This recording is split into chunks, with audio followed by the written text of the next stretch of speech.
ವಿಸಿಡಿ number 2530, Murali ತಾರೀಖು 10/7/1967, ನುಡಿಸಿರುವಂಥ ತಾರೀಖು 27/5/2018.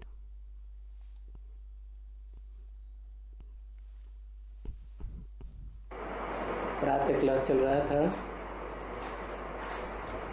10/7/1967। सोमवार को दूसरे पेज के मध्यांश में बात चल रही थी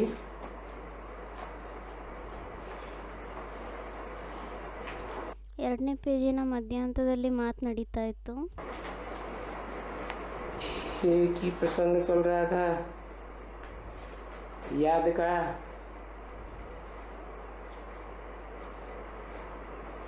ನೆನಪಿನ ಪ್ರಸಂಗದ ಬಗ್ಗೆ ಮಾತು ನಡೀತಾ ಇತ್ತು. याद करेंगे तो खाद निकल जाएगी।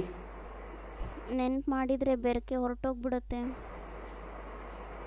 याद को योगाग्नि कहते हैं ना। ನೆನಪಿಗೆ ಯೋಗಾಗ್ನಿ ಅಂತ ಹೇಳ್ತಾರೆ ಅಲ್ವಾ.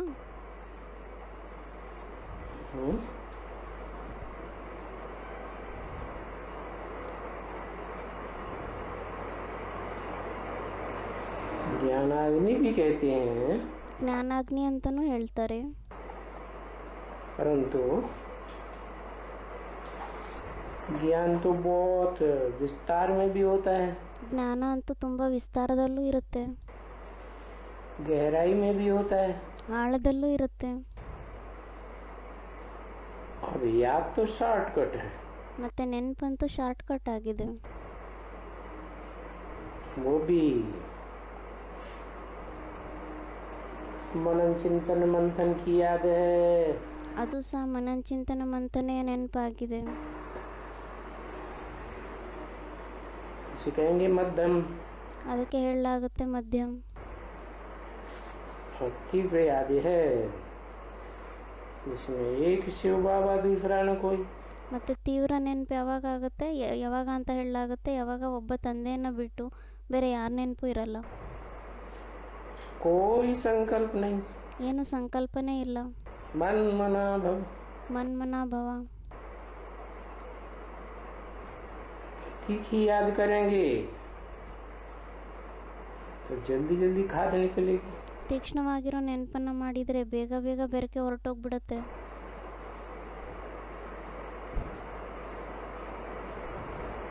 तो कुछ काम नहीं रहेगा। ಆದರೆ ಏನು ಕೆಲಸ ಇರಲ್ಲ. खाद रहेगी तो फिर कुछ काम का भी नहीं हुआ। ಮತ್ತು ಒಂದು ವೇಳೆ ಬೆರಕೆ ಇದ್ದರೆ ಅದೇನು ಕೆಲಸಕ್ಕೂ ಬರಲ್ಲ. क्योंकि प्योर तो नहीं बनेंगे ना। ಏಕೆಂದರೆ ಪ್ಯೂರ್ ಅಂತೂ ಆಗೋದಿಲ್ಲ ಅಲ್ವಾ. क्योंकि कहाँ तक प्योर बनना है, ಎಲ್ಲಿವರೆಗೂ ಪ್ಯೂರ್ ಆಗಬೇಕಾಗಿದೆ, वहाँ तक प्योर बनना है कि जब आए थे आत्मलोक से। ಅಂದರೆ ಅಲ್ಲಿವರೆಗೂ ಪ್ಯೂರ್ ಆಗಬೇಕಾಗಿದೆ. ಎಲ್ಲಿವರೆಗೂ ಅಂದರೆ ಯಾವಾಗ ನಾವು ಬಂದಿದ್ವಿ ಆತ್ಮಲೋಕದಿಂದ, तब जैसे प्योर थे इतना ही प्योर बनना है। ಆವಾಗ ನಾವು ಎಷ್ಟು ಪ್ಯೂರ್ ಆಗಿದ್ವೋ ಅಷ್ಟೇ ಪ್ಯೂರ್ ಇವಾಗ ಮತ್ತೆ ಆಗಬೇಕಾಗಿದೆ.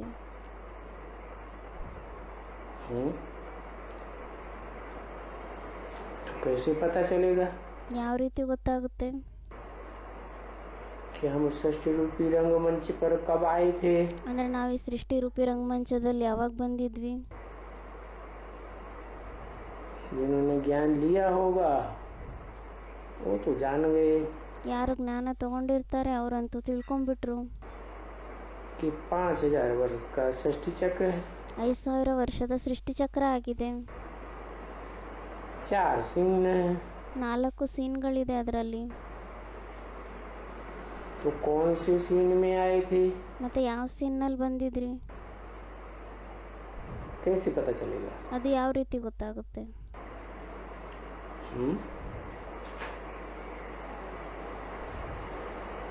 पता तो चलना चाहिए ना।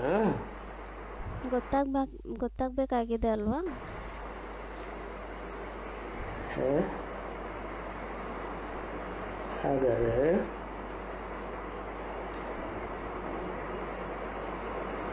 आत्मा को तो बेसिकली जान लिया कि आत्मा ज्योति बिंदु है, ಆತ್ಮನಂತೂ ಬೇಸಿಕಲಿ ತಿಳ್ಕೊಂಡ್ಬಿಟ್ಟಿದ್ದೀರಾ, ಆತ್ಮ ಅಂತೂ ಜ್ಯೋತಿರ್ಬಿಂದು ಆಗಿದೆ. फिर उस ज्योति बिंदु आत्मा में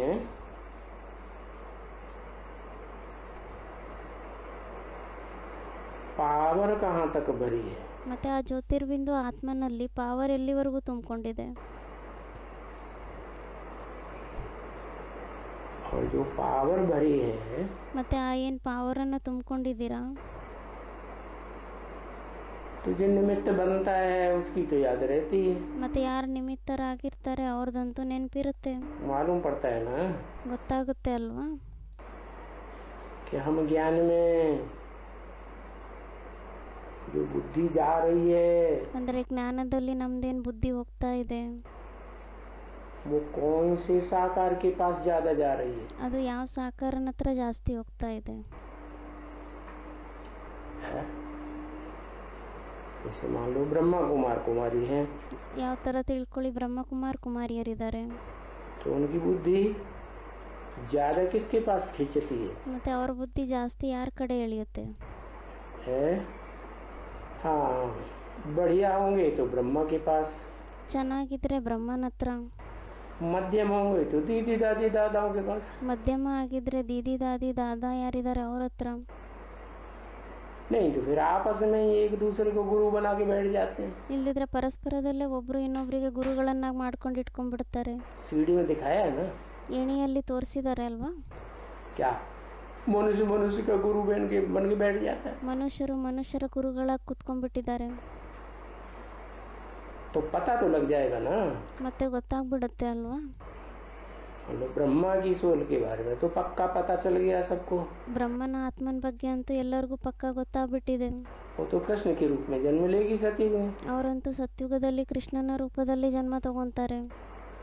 क्या साबित हुआ ಮತ್ತೆ ಇದರಿಂದ ಏನು ಸಿದ್ಧ ಆಗುತ್ತೆ, कि अगर उनको ही कोई बहुत याद करता है तो ಒಂದ್ ವೇಳೆ ಅವ್ರನ್ನೂ ಸಹ ಯಾರಾದ್ರೂ ತುಂಬಾ ನೆನ್ಪು ಮಾಡ್ತಾರೆ ಅಂದ್ರೆ कब से आएगा, ಮತ್ತೆ ಅವ್ರು ಯಾವಾಗಿನಿಂದ ಬರ್ತಾರೆ, सतयुग के पहले जन्म से पहले सन से आएगा। ಸತ್ಯುಗದ ಮೊದಲನೇ ಜನ್ಮದಿಂದ ಮೊದಲನೇ ಸಮಯದಿಂದ ಬರ್ತಾರೆ. तो पहले सीन में कितने कला संपूर्ण होते हैं प्योर, ಮತ್ತೆ ಮೊದಲನೇ ಸೀನ್ನಲ್ಲಿ ಎಷ್ಟು ಕಲೆಗಳು ಸಂಪೂರ್ಣರಾಗಿರ್ತಾರೆ, ಪ್ಯೂರ್ ಆಗಿರ್ತಾರೆ. 16 कला संपूर्ण, 16 ಕಲೆ ಸಂಪೂರ್ಣರಾಗಿರ್ತಾರೆ. कृष्ण को याद करने वाले जिनकी बुद्धि ಕೃಷ್ಣನ ನೆನ್ಪು ಮಾಡುವಂಥವ್ರು ಯಾರ ಬುದ್ಧಿ कृष्ण में ज्यादा लटकती है, खिंचती है, ಯಾರ ಬುದ್ಧಿ ಕೃಷ್ಣನಲ್ಲಿ ಜಾಸ್ತಿ ನೇತಾಡುತ್ತೆ, ಜಾಸ್ತಿ ಅವರಲ್ಲೇ ಬುದ್ಧಿ ಸಿಕ್ಕಾಕೊಂಡಿರುತ್ತೆ, तो वो वहां जरूर जाएंगे। ಮತ್ತೆ ಅವರು ಅಲ್ಲಿ ಖಂಡಿತವಾಗಿ ಹೋಗ್ತಾರೆ. तो फिर उतना फिर प्योर भी तो बनना है ना, ಮತ್ತೆ ಅಷ್ಟೇ ಪ್ಯೂರ್ ಸಹ ಆಗ್ಬೇಕಾಗಿದೆ ಅಲ್ವಾ. ऐसे नहीं कि मार पीट के बने, ಮತ್ತೆ ಆ ಥರ ಎಲ್ಲ ಹೊಡೆಸ್ಕೊಂಡ್ಬಿಟ್ಟು ಬೈಸ್ಕೊಂಡ್ಬಿಟ್ಟು ಪ್ಯೂರ್ ಆಗಬೇಕು. वो हिसाब किताब खलास करके बने धर्मराज के पास जाके, ಧರ್ಮರಾಜನ ಹತ್ರ ಹೋಗ್ಬಿಟ್ಟು ಲೆಕ್ಕಾಚಾರವನ್ನು ಪೂರ್ತಿ ಮಾಡ್ಕೊಂಡ ನಂತರ ಆಗ್ತಾರೆ, ಆ ಥರನೂ ಅಲ್ಲ.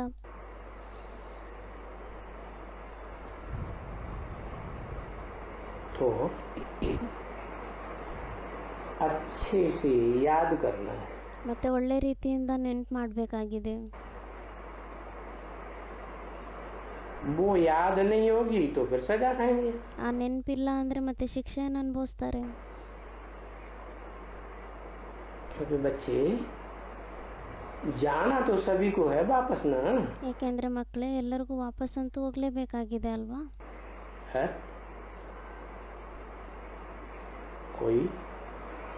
कोई आत्माएं ब्रह्मा के पीछे जाएंगी, माना कृष्ण वाली आत्मा के पीछे जाएंगी, ಕೆಲವು ಆತ್ಮಗಳು ಬ್ರಹ್ಮನ ಆತ್ಮ ಅಂದರೆ ಕೃಷ್ಣನ ಆತ್ಮನ ಹಿಂದೆ ಹೋಗ್ತಾರೆ. कोई आत्माएं उनकी डायनेस्टी में आने वाली नारायणों के पीछे जाएंगे, ಕೆಲವು ಆತ್ಮಗಳು ಅವ್ರ ಹಿಂದೆ ಬರುವಂಥ ನಾರಾಯಣರು ಯಾರಿದ್ದಾರೆ ಅವ್ರ ಡೈನಾಸ್ಟಿಯಲ್ಲಿ ಬರುವಂಥವ್ರ ಹತ್ರ ಹೋಗ್ತಾರೆ. जाएंगी ना, ಹೋಗ್ತಾರೆ ಅಲ್ವಾ. कोई कोई फिर किसके पीछे जाएंगी? वो दादी परदादी तो हो गई ना। ಮತ್ತೆ ಕೆಲವ್ರು ಎಲ್ಲಿ ಹೋಗ್ತಾರೆ, ಯಾರ ಹಿಂದೆ ಹೋಗ್ತಾರೆ? ಯಾರೋ ಅಂದರು ದೀದಿ ದಾದಿ ಪರದಾದಿ ಅವ್ರ ಹತ್ರ ಅಂತ. ಅದಕ್ಕೆ ಬಾಬಾ ಹೇಳ್ತೀರಾ ಅವರಂತೂ ಆಗೋಗ್ಬಿಟ್ರು ಅಲ್ವಾ. नारायण के राज्य में आने वाली, पीढ़ियों में आने वाली, ನಾರಾಯಣನ ರಾಜ್ಯದಲ್ಲಿ ಬರುವಂಥವ್ರು, ಅವ್ರ ಪೀಳಿಗೆಗಳಲ್ಲಿ ಬರುವಂಥವ್ರಂತೂ ಆಗೋಗ್ಬಿಟ್ರು ಅವರು ದೀದಿ ದಾದಿಯರೆಲ್ಲ. फिर त्रेता युग आता है ಮತ್ತೆ ಯಾವಾಗ ತ್ರೇತಾಯುಗ ಬರುತ್ತೆ, तो त्रेता युग में आने वाली आत्माएं किसके पीछे जाएंगी? ಮತ್ತೆ ತ್ರೇತಾಯುಗದಲ್ಲಿ ಬರುವಂಥ ಆತ್ಮಗಳು ಯಾರ ಹಿಂದೆ ಹೋಗ್ತಾರೆ? अरे अटक गए। ಅದಕ್ಕೆ ಬಾಬಾ ಹೇಳ್ತಿದ್ದಾರೆ, ಅರೆ ಸಿಕ್ಕಾಕೊಂಡ್ಬಿಟ್ರ. त्रेता युग में जो आएंगी, ತ್ರೇತಾಯುಗದಲ್ಲಿ ಯಾರು ಬರ್ತಾರೆ? कम कला वाले देवता हैं। वो तो सभी जानते हैं कि हाँ सत्युग के बाद कम कलाएं हो जाएंगी। ಯಾರು ಅಂದರು, ಹಾಂ ಅವ್ರು ಕಡಿಮೆ ಕಲೆ ಉಳ್ಳುವಂಥ ದೇವತೆಗಳು ಅಂತ. ಅದಕ್ಕೆ ಬಾಬಾ ಹೇಳ್ತಾರೆ, ಇದಂತೂ ಎಲ್ಲರಿಗೂ ಗೊತ್ತಿದೆ, ಸತ್ಯುಗದ ನಂತರ ಬರುವಂಥವ್ರ ದೇವಿ ದೇವತೆಗಳೆಲ್ಲ ಕಡಿಮೆ ಕಲೆಗಳು ಉಳ್ಳುವಂಥವ್ರೇ ಆಗಿರ್ತಾರೆ. जाएंगी किसके पीछे? ಆದರೆ ಅವ್ರು ಯಾರ ಹಿಂದೆ ಹೋಗ್ತಾರೆ? है दो तरह की हैं। एक तो वो आत्माएं हैं जो पहले से जन्म लेती हुई आ रही है। ಎರಡು ಪ್ರಕಾರದ ಆತ್ಮಗಳಿದ್ದಾರೆ. ಒಬ್ಬರಂತೂ ಈ ಥರ ಇದ್ದಾರೆ, ಅವ್ರು ಮೊದಲಿಂದಾನೇ ಜನ್ಮ ತಗೊಂತ ಬರ್ತಾ ಇದ್ದಾರೆ. त्रेता में ತ್ರೇತಾಯುಗದಲ್ಲಿ सतयुग से ही जन्म लेके आ रही है। ಸತ್ಯುಗದಿಂದಾನೇ ಜನ್ಮ ತಗೊಂಡು ಬರ್ತಾರೆ. है और दूसरी वो है ಮತ್ತು ಇನ್ನೊಬ್ರು ಅವರಾಗಿದ್ದಾರೆ, जो एकदम सत्य की दुनिया को भी क्रॉस करके, ಯಾರು ಪೂರ್ತಿ ಸತ್ಯುಗಿ ಪ್ರಪಂಚವನ್ನು ಸಹ ಕ್ರಾಸ್ ಮಾಡಿಬಿಟ್ಟು, पूरा कल्प क्रॉस करके ಪೂರ್ತಿ ಕಲ್ಪವನ್ನು ಕ್ರಾಸ್ ಮಾಡಿ वैकुंठ लोक से आती है। ವೈಕುಂಠ ಲೋಕದಿಂದ ಬರ್ತಾರೆ. क्या सत्युग से भी पहले क्या होगा? ಸತ್ಯುಗಕ್ಕಿಂತನೂ ಮುಂಚೆ ಏನಿರುತ್ತೆ? वैकुंठ होगा। ವೈಕುಂಠ ಇರುತ್ತೆ. जिसे मुसलमान लोग कहते हैं जन्नत, ಯಾವ ಥರ ಮುಸಲ್ಮಾನರು ಹೇಳ್ತಾರೆ ಜನ್ನತ್ ಅಂತ, क्रिश्चियंस कहते हैं पैराडाइज। ಕ್ರಿಶ್ಚಿಯನ್ಸ್ ಹೇಳ್ತಾರೆ ಪ್ಯಾರಡೈಸ್. तो इन्होंने पहचाना होगा ಮತ್ತು ಯಾರು ಗುರುತಿಸ್ಕೊಂಡಿರ್ತಾರೆ? किसको? ಯಾರನ್ನ ಗುರುತಿಸ್ಕೊಂಡಿರ್ತಾರೆ? है जिन्होंने पहचाना होगा। अच्छा मान लो लक्ष्मी को पहचाना होगा, ಅದಕ್ಕೆ ಬಾಬಾ ಹೇಳ್ತಿದ್ದಾರೆ, ತಿಳ್ಕೊಳ್ಳಿ, ಲಕ್ಷ್ಮಿಯನ್ನ ಗುರುತಿಸ್ಕೊಂಡಿರ್ತಾರೆ ಯಾರಾದರೂ. बुद्धि ज्यादा लक्ष्मी में खींच रही है, ಅವ್ರ ಬುದ್ಧಿ ಜಾಸ್ತಿ ಲಕ್ಷ್ಮಿಯಲ್ಲೇ ಎಳಿತಾ ಇದೆ. तो त्रेता की फर्स्ट जन्म में नहीं आएंगे। ಮತ್ತೆ ಅವ್ರ ತ್ರೇತಾಯುಗದ ಫಸ್ಟ್ ಜನ್ಮದಲ್ಲಿ ಬರೋದಿಲ್ವಾ? ये क्या कहती है शिव बाबा? ಇದೇನು ಹೇಳ್ಬಿಟ್ರು ಶಿವಬಾಬಾ. है अच्छा सतयुग के आदि में ಅಚ್ಚ ಸತ್ಯುಗದ ಆರಂಭದಲ್ಲಿ जो कृष्ण वाली आत्मा है, ಯಾರು ಕೃಷ್ಣನ ಆತ್ಮ ಆಗಿದ್ದಾರೆ, उसके साथ वो आत्माएं नहीं आएंगी। ಅವ್ರ ಜೊತೆ ಎಲ್ಲ ಆತ್ಮಗಳು ಬರೋದಿಲ್ವಾ? लक्ष्मी आदि लक्ष्मी वाली जो वैकुंठ में अतीन्द्रिय सुख भोगती है, ಲಕ್ಷ್ಮಿ ಯಾರು ಆದಿಲಕ್ಷ್ಮಿ ಆಗಿದ್ದಾರೆ, ಯಾರು ವೈಕುಂಠದಲ್ಲಿ ಅತೀಂದ್ರಿಯ ಸುಖವನ್ನು ಅನುಭವಿಸ್ತಾರೆ. है क्या कलातीत स्टेज में, वो आत्माएं नहीं आएंगी सत्य में। ಕಲಾತೀತ ಸ್ಟೇಜ್ನಲ್ಲಿ ಇರ್ತಾರೆ, तो ಆ ಆತ್ಮಗಳು ಸತ್ಯುಗದಲ್ಲಿ ಬರೋದಿಲ್ವಾ? है तो बोला क्यों नहीं वो भी आएंगे? ಕೇಳ್ತಾ ಇದ್ದಾರವಾ, ಮತ್ತೆ ಯಾಕೆ ಹೇಳಿಲ್ಲ ಅವರು ಬರ್ತಾರೆ ಅಂತ? खैर और द्वापर में भी इस्लाम धर्म की होंगी, वो इब्राहिम के पीछे जाएंगी। ಮತ್ತೆ ದ್ವಾಪರ ಯುಗದಲ್ಲೂ ಯಾರು ಇಸ್ಲಾಂ ಧರ್ಮದವರಾಗಿರ್ತಾರೆ ಅವರು ಇಬ್ರಾಹಿಮನ ಹಿಂದೆ ಬರ್ತಾರೆ. जब ज्ञान मिलेगा तो उन्हें पता तो लग जाएगा।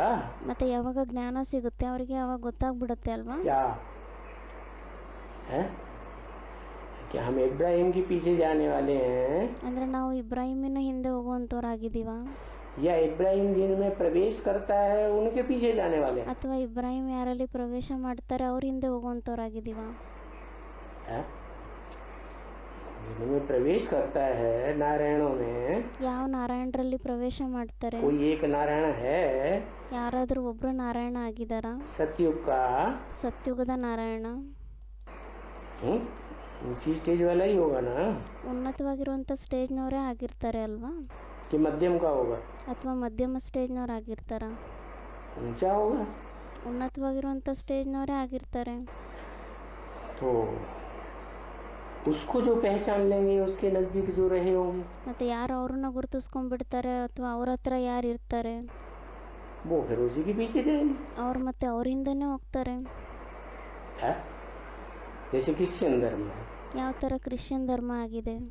तो क्राइस्ट के पीछे जाने वाली आत्माएं जब से क्राइस्ट आया है ಯಾವ ಥರ ಕ್ರೈಸ್ಟಿನಿಂದ ಹೋಗುವಂಥ ಆತ್ಮಗಳು ಯಾವಾಗಿನಿಂದ ಕ್ರೈಸ್ಟ್ ಬಂದಿದ್ದಾನೆ तब से जान जाएंगी।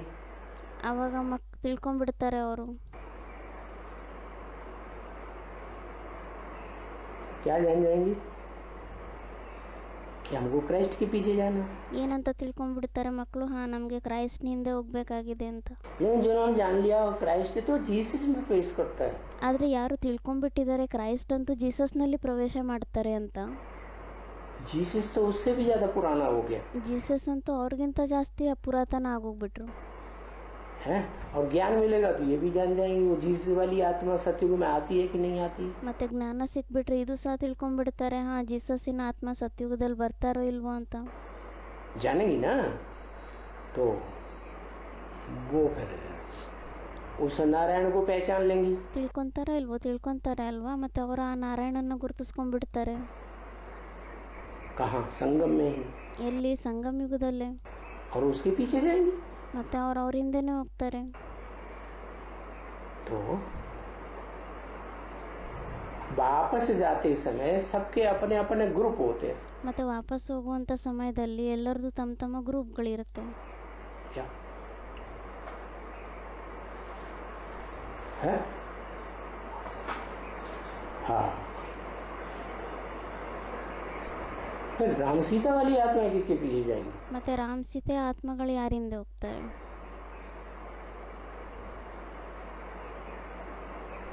है? चुप। अरे किसके पीछे जाएंगी? ಕೇಳ್ತಾ ಇದ್ದಾರೆ ಬಾಬಾ, ಯಾರಿಂದ ಹೋಗ್ತಾರೆ ರಾಮ್ ಸೀತೆ ಆತ್ಮಗಳು? है लक्ष्मी नारायण की भी। लक्ष्मी नारायण अलग है। ಯಾರು ಅಂದರು ಲಕ್ಷ್ಮೀನಾರಾಯಣನ ಹಿಂದೆ ಅಂತ. ಅದಕ್ಕೆ ಬಾಬಾ ಹೇಳ್ತಿದ್ದಾರೆ, ಅಚ್ಚ ಲಕ್ಷ್ಮೀನಾರಾಯಣ ಬೇರೆ ಆಗಿದ್ದಾರಾ? और लक्ष्मी नारायण ऊंचे हो गए ಮತ್ತೆ ಲಕ್ಷ್ಮೀನಾರಾಯಣರು ಶ್ರೇಷ್ಠ ಆಗೋಗ್ಬಿಟ್ಟಿದ್ದಾರಾ? और राम वाली आत्मा नीचे हो गई। ಮತ್ತೆ ರಾಮನಾತ್ಮ ನಿಮ್ನ ಕೋಟಿ ಅವ್ರು ಉಳ್ಳೋರಾದ್ರ? ये क्या बात है? ಅದಕ್ಕೆ ಬಾಬಾ ಕೇಳ್ತಿದ್ದಾರೆ, ಅರೆ ಇದೇನು ಮಾತಾಯಿತು? और लक्ष्मी नारायण में भी तो अव्वल नंबर का लक्ष्मी नारायण ಮತ್ತೆ ಲಕ್ಷ್ಮೀನಾರಾಯಣರಲ್ಲೂ ಸಹ ಮೊದಲನೇ ನಂಬರಿನ ಲಕ್ಷ್ಮೀನಾರಾಯಣ या बाद वाले लक्ष्मी नारायण? ಅಥವಾ ಆಮೇಲೆ ಬರುವಂಥ ಲಕ್ಷ್ಮೀನಾರಾಯಣರ? अव्वल नंबर का तो आदि नारायण कहा जाता है। ಮೊದಲನೇ ನಂಬರ್ನವ್ರು ಯಾರಿದ್ದಾರೆ ಅವರಿಗಂತೂ ಆದಿನಾರಾಯಣ ಅಂತ ಹೇಳಲಾಗುತ್ತೆ. तो आदि नारायण ऊंचे हो गए ಮತ್ತೆ ಆದಿನಾರಾಯಣ ಶ್ರೇಷ್ಠ ಆಗೋಗ್ಬಿಟ್ರ? राम वाली आत्मा नीचे हो गई। ಮತ್ತೆ ರಾಮನಾತ್ಮ ಯಾರಿದ್ದಾರೆ ಅವರು ನಿಮ್ನ ಕೋಟಿ ಉಳ್ಳೋರಾಗ್ಬಿಟ್ರ? तो बहुत बढ़िया ज्ञान उठाया। ಇದಂತೂ ತುಂಬ ಒಳ್ಳೆ ಜ್ಞಾನವನ್ನು ತಗೊಂಡಿದ್ದೀರಾ. क्यों? अरे राम वाली आत्मा सीता वाली जिसको कहते हैं राम सीता, ಅದಕ್ಕೆ ಬಾಬಾ ಹೇಳ್ತಿದ್ದಾರೆ, ಅರೆ ರಾಮನಾತ್ಮ ಯಾರಿಗೆ ರಾಮ್ ಸೀತೆ ಆತ್ಮ ಅಂತ ಹೇಳಲಾಗುತ್ತೆ? त्रेता में पहला ತ್ರೇತಾಯುಗದಲ್ಲಿ ಮೊದಲನೇವರು गद्दी जमाई जाएगी। ಅಂದರೆ ತ್ರೇತಾಯುಗದಲ್ಲಿ ಯಾವಾಗ ಮೊದಲನೇ ಗದ್ದಿ ಆರಂಭ ಆಗುತ್ತೆ, इसमें जो राम सीता नाम पड़ेगा ಆ ಗದ್ದಿಗೆಯಲ್ಲಿ ಯಾರಿಗೆ ಮೊದಲು ರಾಮ್ ಸೀತಾ ಅಂತ ಹೆಸರು ಬೀಳುತ್ತೆ, तो वो आत्माएं तो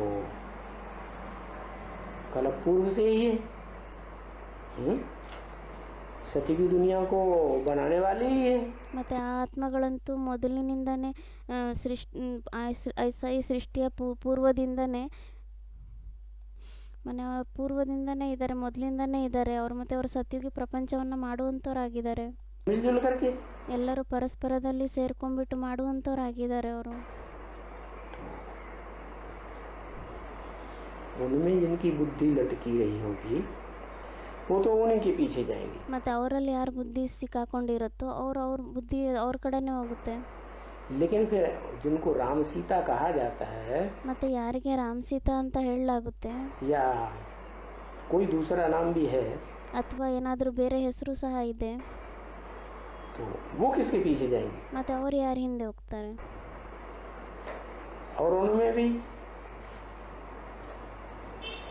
2 नंबर है ना। एक राम वाली आत्मा ಮತ್ತು ಅದರಲ್ಲೂ ಸಹ 2 ಹೆಸರುಗಳಿದೆ ಅಲ್ವಾ. ಒಬ್ಬರಂತೂ ಆಗಿದ್ದಾರೆ ರಾಮನಾತ್ಮ, और एक सीता वाली आत्मा। ಮತ್ತು ಇನ್ನೊಬ್ಬರು ಸೀತೆಯ ಆತ್ಮ. तो जो राम वाली आत्मा किसके पीछे जाएगी या सीता वाली आत्मा किसके पीछे जाएगी? ಮತ್ತು ರಾಮನಾತ್ಮ ಯಾರ ಹಿಂದೆ ಹೋಗ್ತಾರೆ ಮತ್ತು ಸೀತೆಯ ಆತ್ಮ ಯಾರ ಹಿಂದೆ ಹೋಗ್ತಾರೆ?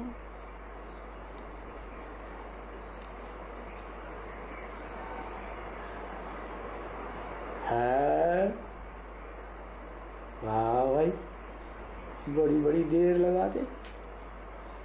राम वाली आत्मा ಅದಕ್ಕೆ ಬಾಬಾ ಹೇಳ್ತಿದ್ದಾರೆ, ವಾವಯ್ಯ ಏನು ಮಾಡ್ತಿದ್ದೀರಾ ಅಂದರೆ ತುಂಬ ಲೇಟ್ ಮಾಡ್ತಾ ಇದ್ದೀರಾ ಅಂತ ಹೇಳ್ತಾ ಇದ್ದಾರೆ ಬಾಬಾ. ಉತ್ತರ राम वाली आत्मा ರಾಮನಾತ್ಮ ಅಂತ ಹೇಳಿದರು ಯಾರು? हाँ क्या राम वाली आत्मा शिव बाबा के पीछे जाएगी। वाह भैया, वो कौन सा शिव बाबा है?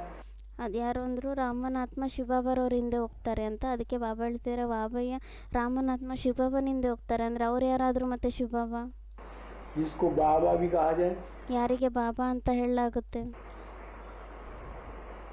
कोई और शिव बाबा है? ಯಾರಾದರೂ ಇನ್ನೊಬ್ರು ಶಿವಬಾಬಾ ಇದ್ದಾರಾ? राम वाली आत्मा खुद शिव बाबा नहीं बनती है ರಾಮನಾತ್ಮ ಸ್ವಯಂ ಶಿವಬಾಬಾ ಆಗೋದಿಲ್ವಾ? तो और कोई जो शिव बाबा के पीछे जाएगी। ಮತ್ತೆ ಇನ್ನು ಯಾರಾದರೂ ಬೇರೆ ಶಿವಬಾಬಾರವ್ರ ಹಿಂದೆ ಹೋಗ್ತಾರಾ ಅವರು? वाह भाई, अरे शिव बाप के पीछे जाएगी ना। ಅದಕ್ಕೆ ಹೇಳ್ತಾರೆ, ವಾಬಯ್ಯ ಆ ಥರ ಅಲ್ಲ, ಶಿವ ತಂದೆ ಹಿಂದೆ ಹೋಗ್ತಾರೆ ಅವರು. हाँ, तो वापस तो सभी को जाना है, लेकिन अभी ಮತ್ತೆ ವಾಪಸ್ಸಂತೂ ಎಲ್ಲರಿಗೂ ಹೋಗಲೇಬೇಕಾಗಿದೆ. ये पता लगाना है ಆದರೆ ಇವಾಗ ಅದನ್ನು ತಿಳ್ಕೊಬೇಕಾಗಿದೆ. कि हमें किसके पीछे जाना है, वापस जाना है। ಅಂದರೆ ಇವಾಗ ನಮ್ಗೆ ವಾಪಸ್ ಹೋಗಬೇಕಾಗಿದೆ ಅಂದರೆ ನಮಗೆ ಇವಾಗ ಯಾರ ಹಿಂದೆ ಹೋಗಬೇಕಾಗಿದೆ? तो किसके पीछे जाना? ಮತ್ತು ಯಾರ ಹಿಂದೆ ಹೋಗಬೇಕಾಗಿದೆ? सबको जाना है वापस। ಎಲ್ಲರಿಗೂ ವಾಪಸ್ ಹೋಗಬೇಕಾಗಿದೆ. सब सारी दुनिया की आत्माओं को वापस जाना ಇಡೀ ಪ್ರಪಂಚದ ಆತ್ಮಗಳಿಗೆ ಎಲ್ಲರಿಗೂ ವಾಪಸ್ ಹೋಗಬೇಕಾಗಿದೆ. और जाना है नंबर वार, ಮತ್ತು ಹೋಗೋದಂತೂ ಎಲ್ಲರಿಗೂ ನಂಬರ್ ವಾರ್ ಆಗಿ ಹೋಗಬೇಕಾಗಿದೆ. एक के पीछे एक, ಒಬ್ಬರು ಹಿಂದೆ ಒಬ್ಬರು ಹೋಗಬೇಕು. जैसे माला होती है ना, ಯಾವ ರೀತಿ ಮಾಲೆ ಇರುತ್ತೆ ಅಲ್ವಾ? एक दाना ऊपर एक दाना नीचे, फिर उसके नीचे, फिर उसके नीचे। ಒಂದು ಮಣಿಕೆ ಮೇಲಿರುತ್ತೆ ಮತ್ತು ಕೆಳಗಡೆ ಇನ್ನೊಬ್ರು ಇರ್ತಾರೆ, ಮತ್ತು ಅವ್ರ ಕೆಳಗಡೆ ಇನ್ನೊಬ್ರು ಇರ್ತಾರೆ. ಅಂದರೆ ಒಬ್ಬರು ಕೆಳಗಡೆ ಒಬ್ಬರು ಇರ್ತಾರೆ ಅಲ್ವಾ? तो नंबर बन गए ना।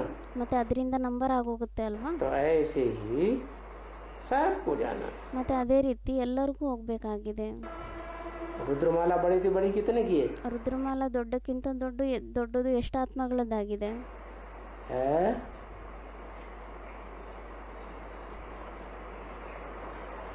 बड़े थे बड़ी रुद्रमाला, बड़े थे बड़ी पूछ रहे हैं तो वो रुद्रमाला बड़े थे बड़ी कितने की है? ಅದಕ್ಕೆ ಬಾಬಾ ಹೇಳ್ತಿದ್ದಾರೆ, ರುದ್ರಮಾಲೆ ದೊಡ್ಡಕ್ಕಿಂತ ದೊಡ್ಡದು ಎಷ್ಟು ಆತ್ಮಗಳ ಮಾಲೆ ಆಗಿದೆ? कितनी संख्या की है? ಅದರಲ್ಲಿ ಎಷ್ಟು ಸಂಖ್ಯೆಗಳಿದೆ? तो रुद्रमाला बड़े थे बड़ी है 500-700 करोड़ की सारी रुद्रमाला है। ಅದಕ್ಕೆ ಬಾಬಾ ಹೇಳ್ತಿದ್ದಾರೆ, 500-700 ಕೋಟಿ ಆತ್ಮಗಳದ್ದು ಪೂರ್ತಿ ಮಾಲೆನೇ ರುದ್ರಮಾಲೆ ಆಗಿದೆ, ಎಲ್ಲದಕ್ಕಿಂತ ದೊಡ್ಡ ಮಾಲೆ. क्योंकि शिव ही जब प्रवेश करते हैं तो उनका नाम ही रुद्र है। ಯಾಕೆಂದರೆ ಶಿವ ಯಾವಾಗ ಪ್ರವೇಶ ಮಾಡ್ತಾರೆ ಆವಾಗ ಅವ್ರ ಹೆಸರೇ ಬೀಳುತ್ತೆ ರುದ್ರ. जिनके नाम से रुद्र ज्ञान यज्ञ शुरू होता है, देने वाला कौन? ಅವರ ಹೆಸರಿನಿಂದನೇ ರುದ್ರಜ್ಞಾನ ಯಜ್ಞ ಆರಂಭ ಆಗುತ್ತೆ. ಮತ್ತು ಅದನ್ನು ಕೊಡುವಂಥವ್ರು ಯಾರಾಗಿದ್ದಾರೆ? शिव या शंकर जिसमें प्रवेश ಶಿವ ಆಗಿದಾರಾ ಅಥವಾ ಶಂಕರ ಆಗಿದಾರಾ? करते हैं ಯಾರಲ್ಲಿ ಅವರು ಪ್ರವೇಶ ಮಾಡ್ತಾರೆ. तो फिर तो उनकी माला कितने की हुई? ಮತ್ತು ಅವ್ರ ಮಾಲೆ ಎಷ್ಟು ಆತ್ಮಗಳದ್ದಾಗಿದೆ? शिव की माला सारी सृष्टि 500-700 ಶಿವನ ಮಾಲೆ ಅಂದರೆ ಇಡೀ ಸೃಷ್ಟಿ. करोड़ मनुष्य आत्मा है, सारी रुद्रमाला होगी. 500-700 ಕೋಟಿ ಎಷ್ಟೇ ಮನುಷ್ಯ ಆತ್ಮಗಳಿದ್ದಾರೆ, ಎಲ್ಲರೂ ರುದ್ರಮಾಲೆ ಆಗಿದ್ದಾರೆ. अच्छा, तो जो भी वहाँ की आत्माएं हैं वो सब जाएंगी. ಮತ್ತು ಯಾರೇ ಅಲ್ಲಿ ಆತ್ಮಗಳಿದ್ದಾರೆ ಎಲ್ಲರೂ ಅಲ್ಲಿ ಹೋಗ್ತಾರೆ. कहाँ की आत्माएं? ಎಲ್ಲಿ ಆತ್ಮಗಳು?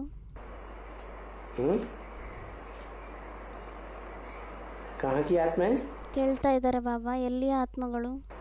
वहाँ की माने ಅಲ್ಲಿರುವಂಥ ಆತ್ಮಗಳು. ಅಲ್ಲಿ ಅಂದರೆ परम धाम की, सुप्रीम एबोर्ड की जो भी आत्माएं हैं वो सब वापस जाएंगे. ಪರಮಧಾಮದವರು, ಸುಪ್ರೀಂ ಅಬೋರ್ಡ್ನಲ್ಲಿರುವಂಥವ್ರು ಯಾರೇ ಆತ್ಮಗಳಿದ್ದಾರೆ ಎಲ್ಲರೂ ಪರಮಧಾಮಕ್ಕೆ ಹೋಗ್ತಾರೆ.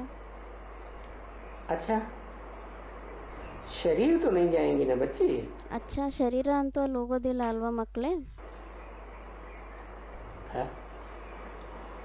शरीर जाएंगे, आत्माएं जाएंगी, बिंदु बिंदु बिंदु. ಅದಕ್ಕೆ ಬಾಬಾ ಹೇಳ್ತಿದ್ದಾರೆ, ಶರೀರ ಹೋಗುತ್ತಾ ಅಥವಾ ಆತ್ಮಗಳು ಹೋಗುತ್ತಾ ಬಿಂದು ಬಿಂದು? आत्माएं जाएंगी. ಆತ್ಮಗಳೇ ಹೋಗ್ತಾರೆ. जीव को शरीर कहते हैं ना, ಜೀವಕ್ಕೆ ಶರೀರ ಅಂತ ಹೇಳ್ತಾರೆ ಅಲ್ವಾ? क्योंकि जीवात्मा शरीर में है तो ಯಾಕೆಂದ್ರೆ ಜೀವಾತ್ಮ ಶರೀರದಲ್ಲಿದ್ರೆ जीवात्मा कही जाती है. ಅವಾಗ ಅದಕ್ಕೆ ಜೀವಾತ್ಮ ಅಂತ ಹೇಳಲಾಗುತ್ತೆ. और परम नाम में कहेंगे तो आत्मा. ಮತ್ತೆ ಪರಮಧಾಮದಲ್ಲಿ ಅಂತ ಹೇಳಿದ್ರೆ ಆತ್ಮ ಆಗಿದ್ದಾರೆ. इस सृष्टि पर आई तो जीवन धारण करती है. ಮತ್ತೆ ಯಾವಾಗ ಅವ್ರು ಈ ಸೃಷ್ಟಿಯಲ್ಲಿ ಬರ್ತಾರೋ ಅವಾಗ ಅವರು ಜೀವನವನ್ನ ಧಾರಣೆ ಮಾಡ್ಕೊಂತಾರೆ. 5 तत्वों का शरीर लेती है 5 ತತ್ವಗಳ ಶರಣ ತಗೊಂತಾರೆ. तो जीवात्मा. ಅವಾಗ ಅವರಿಗೆ ಜೀವಾತ್ಮ ಅಂತ ಹೇಳಲಾಗುತ್ತೆ. तो अभी बाप किसके लिए आते हैं? ಮತ್ತೆ ಇವಾಗ ತಂದೆ ಯಾರಿಗೋಸ್ಕರ ಬರ್ತಾರೆ? किसको वापस ले जाने के लिए आए? ಯಾರನ್ನ ವಾಪಸ್ ಕರ್ಕೊಂಡು ಹೋಗ್ಲಿಕ್ಕೋಸ್ಕರ ಬಂದಿದ್ದಾರೆ? जीवात्मा को वापस ले जाने के लिए आए हैं. ಜೀವಾತ್ಮನ ವಾಪಸ್ ಕರ್ಕೊಂಡು ಹೋಗ್ಲಿಕ್ಕೋಸ್ಕರ ಬಂದಿದ್ದಾರಾ? या हाँ, किसको वापस लेने के लिए? ಅಥವಾ ಯಾರನ್ನ ವಾಪಸ್ ಕರ್ಕೊಂಡು ಹೋಗ್ಲಿಕ್ಕೋಸ್ಕರ ಬಂದಿದ್ದಾರೆ? आत्माओं को वापस ले जाने के लिए आए. ಆತ್ಮಗಳನ್ನ ವಾಪಸ್ ಕರ್ಕೊಂಡು ಹೋಗ್ಲಿಕ್ಕೋಸ್ಕರ ಬಂದಿದ್ದಾರೆ. जीवात्माएं जिनको शरीर है ಜೀವಾತ್ಮಗಳು ಯಾರಿಗೆ ಶರೀರ ಇದೆ उनको जीवात्मा कहा जाता है. जीवित आत्मा. ಅವರಿಗೆ ಜೀವಾತ್ಮ ಅಂತ ಹೇಳಲಾಗುತ್ತೆ, ಅಂದ್ರೆ ಜೀವಿತ ಆತ್ಮ. आत्मा बाहर निकल गई, परमधाम में पहुंच गई. ಆತ್ಮ ಹೊರಗಡೆ ಬಂದ್ಬಿಟ್ರೆ, ಪರಮಧಾಮಕ್ಕೆ ತಲುಪಿಬಿಟ್ರೆ 1 सेकंड में आना जाना होता है आत्मा का. ಮತ್ತೆ 1 ಸೆಕೆಂಡ್ನಲ್ಲೇ ಆತ್ಮಂದು ಹೋಗೋದು ಬರೋದು ಆಗುತ್ತೆ. तो फिर वो जड़वत हो जाती है. ಅವಾಗ ಮತ್ತೆ ಅದು ಜಡತ್ವ ಸ್ಟೇಜ್ನಲ್ಲಿ ಹೋಗ್ಬಿಡುತ್ತೆ. जीवन नहीं कहेंगे. ಅವಾಗ ಮತ್ತೆ ಅದಕ್ಕೆ ಜೀವನ ಅಂತ ಹೇಳೋದಿಲ್ಲ. तो बच्चे अपन को अभी आत्मा समझो. ಮತ್ತೆ ಮಕ್ಕಳೇ, ಇವಾಗ ನಿಮ್ಮ ಸ್ವಯಂವನ್ನ ಆತ್ಮ ಅಂತ ತಿಳ್ಕೊಳ್ಳಿ. क्यों? क्योंकि जल्दी वापस जाना है. ಯಾಕೆ? ಯಾಕೆಂದ್ರೆ ಬೇಗ ವಾಪಸ್ ಹೋಗ್ಬೇಕಾಗಿದೆನಾ? तो नंबर बढ़िया बनेगा. ಅವಾಗ ಮತ್ತೆ ನಂಬರ್ ತುಂಬಾ ಚೆನ್ನಾಗಾಗುತ್ತೆ. सृष्टि रूपी रंगमंच पर. ಸೃಷ್ಟಿ ರೂಪಿ ರಂಗಮಂಚದಲ್ಲಿ ಒಳ್ಳೆ ನಂಬರ್ ಬರುತ್ತೆ. और बाद में जाएंगे ಮತ್ತೆ ಆಮೇಲೆ ಹೋದ್ರೆ तो नंबर नीचे. ಮತ್ತೆ ಅವಾಗ ನಂಬರ್ ಕೆಳಗಡೆ ಆಗೋಗುತ್ತೆ. नंबर जो आत्माएं पहले सृष्टि रूपी रंगमंच पर आती हैं ಮತ್ತೆ ಯಾವ ಆತ್ಮಗಳು ಮೊದಲು ಈ ಸೃಷ್ಟಿ ರೂಪಿ ರಂಗಮಂಚದಲ್ಲಿ ಬರ್ತಾರೆ वो ज्यादा फायदे में रहेंगी, सुख शांति में रहेंगी. ಅವ್ರು ಜಾಸ್ತಿ ಲಾಭದಲ್ಲಿರ್ತಾರೆ, ಜಾಸ್ತಿ ಸುಖ ಶಾಂತಿಯಲ್ಲಿರ್ತಾರ? या जो बाद में आती हैं वो ज्यादा सुख शांति में रहेंगी. ಅಥವಾ ಯಾರು ಆಮೇಲೆ ಬರ್ತಾರೆ ಅವ್ರು ಜಾಸ್ತಿ ಸುಖ ಶಾಂತಿಯಲ್ಲಿರ್ತಾರ? बाद में आने वाली. ಆಮೇಲೆ ಬರುವಂಥವ್ರು. जो पहले आती हैं वो ज्यादा सुख शांति भोगती है. ಯಾರು ಮೊದಲು ಬರ್ತಾರೋ ಅವರೇ ಜಾಸ್ತಿ ಸುಖ ಶಾಂತಿಯನ್ನು ಅನುಭವಿಸ್ತಾರೆ. तो अपन को आत्मा समझो. ಅದಕ್ಕೆ ಮತ್ತೆ ಸ್ವಯಂವನ್ನ ಆತ್ಮ ಅಂತ ತಿಳ್ಕೊಳ್ಳಿ. 10/7/67 की वाणी का तीसरा पेज, सोमवार. तो देखो अब आत्मा समझना ही बच्चों को कितना मुश्किल लगता है ಮತ್ತು ನೋಡಿ ಇವಾಗ ಮಕ್ಕಳಿಗೆ ಆತ್ಮ ಅಂತ ತಿಳ್ಕೊಳ್ಳೋದೇ ಎಷ್ಟು ಕಷ್ಟ ಅನಿಸುತ್ತೆ. है? क्यों मुश्किल लगता है? ಅದಕ್ಕೆ ಬಾಬಾ ಹೇಳ್ತಿದ್ದಾರೆ ಯಾಕೆ ಕಷ್ಟ ಅನಿಸುತ್ತೆ. है? क्यों मुश्किल लगता है? ಕೇಳ್ತಾ ಇದ್ದಾರೆ ಬಾಬಾ ಯಾಕೆ ಕಷ್ಟ ಅನಿಸುತ್ತೆ. जब है ही ओरिजिनली आत्मा ಅದಕ್ಕೆ ಬಾಬಾ ಹೇಳ್ತಿದ್ದಾರೆ ಅರೆ ಭಾಯ್ ಒರಿಜಿನಲ್ ಆತ್ಮ तो मुश्किल क्यों लगता है? ಮತ್ತೆ ಕಷ್ಟ ಯಾಕೆ ಅನಿಸುತ್ತೆ. है? क्योंकि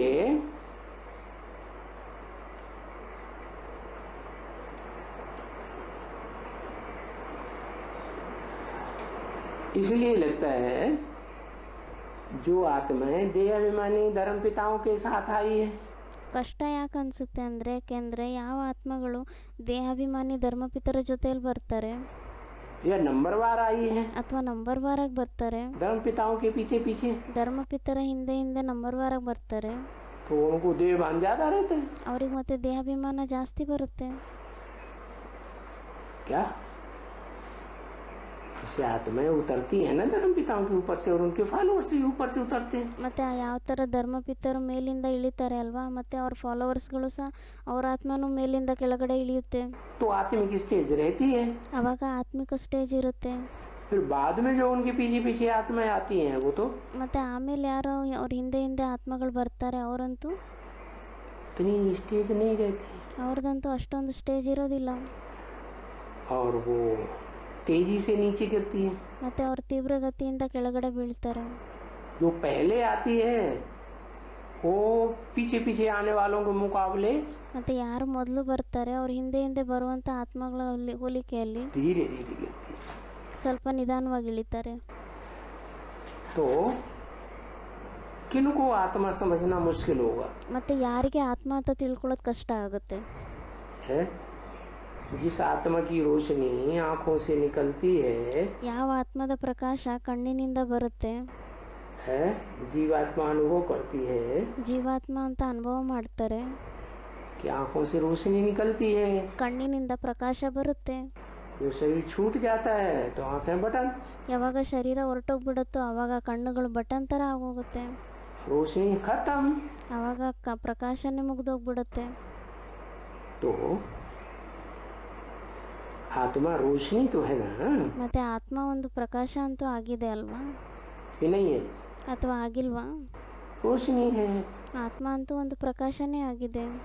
तो वो लाइट आत्मा की जो जैसे स्टार होते हैं ना ಮತ್ತೆ ಯಾವ ಥರ ಆತ್ಮನ ಲೈಟ್ ಇದೆ, ಆತ್ಮ ಒಂದು ಸ್ಟಾರ್ ಆಗಿದೆ ಅಲ್ವಾ, तो उनमें भी लाइट होती है ना. ಮತ್ತೆ ಆ ಸ್ಟಾರ್ಗಳಲ್ಲೂ ಸಹ ಒಂದು ಲೈಟ್ ಇರುತ್ತೆ.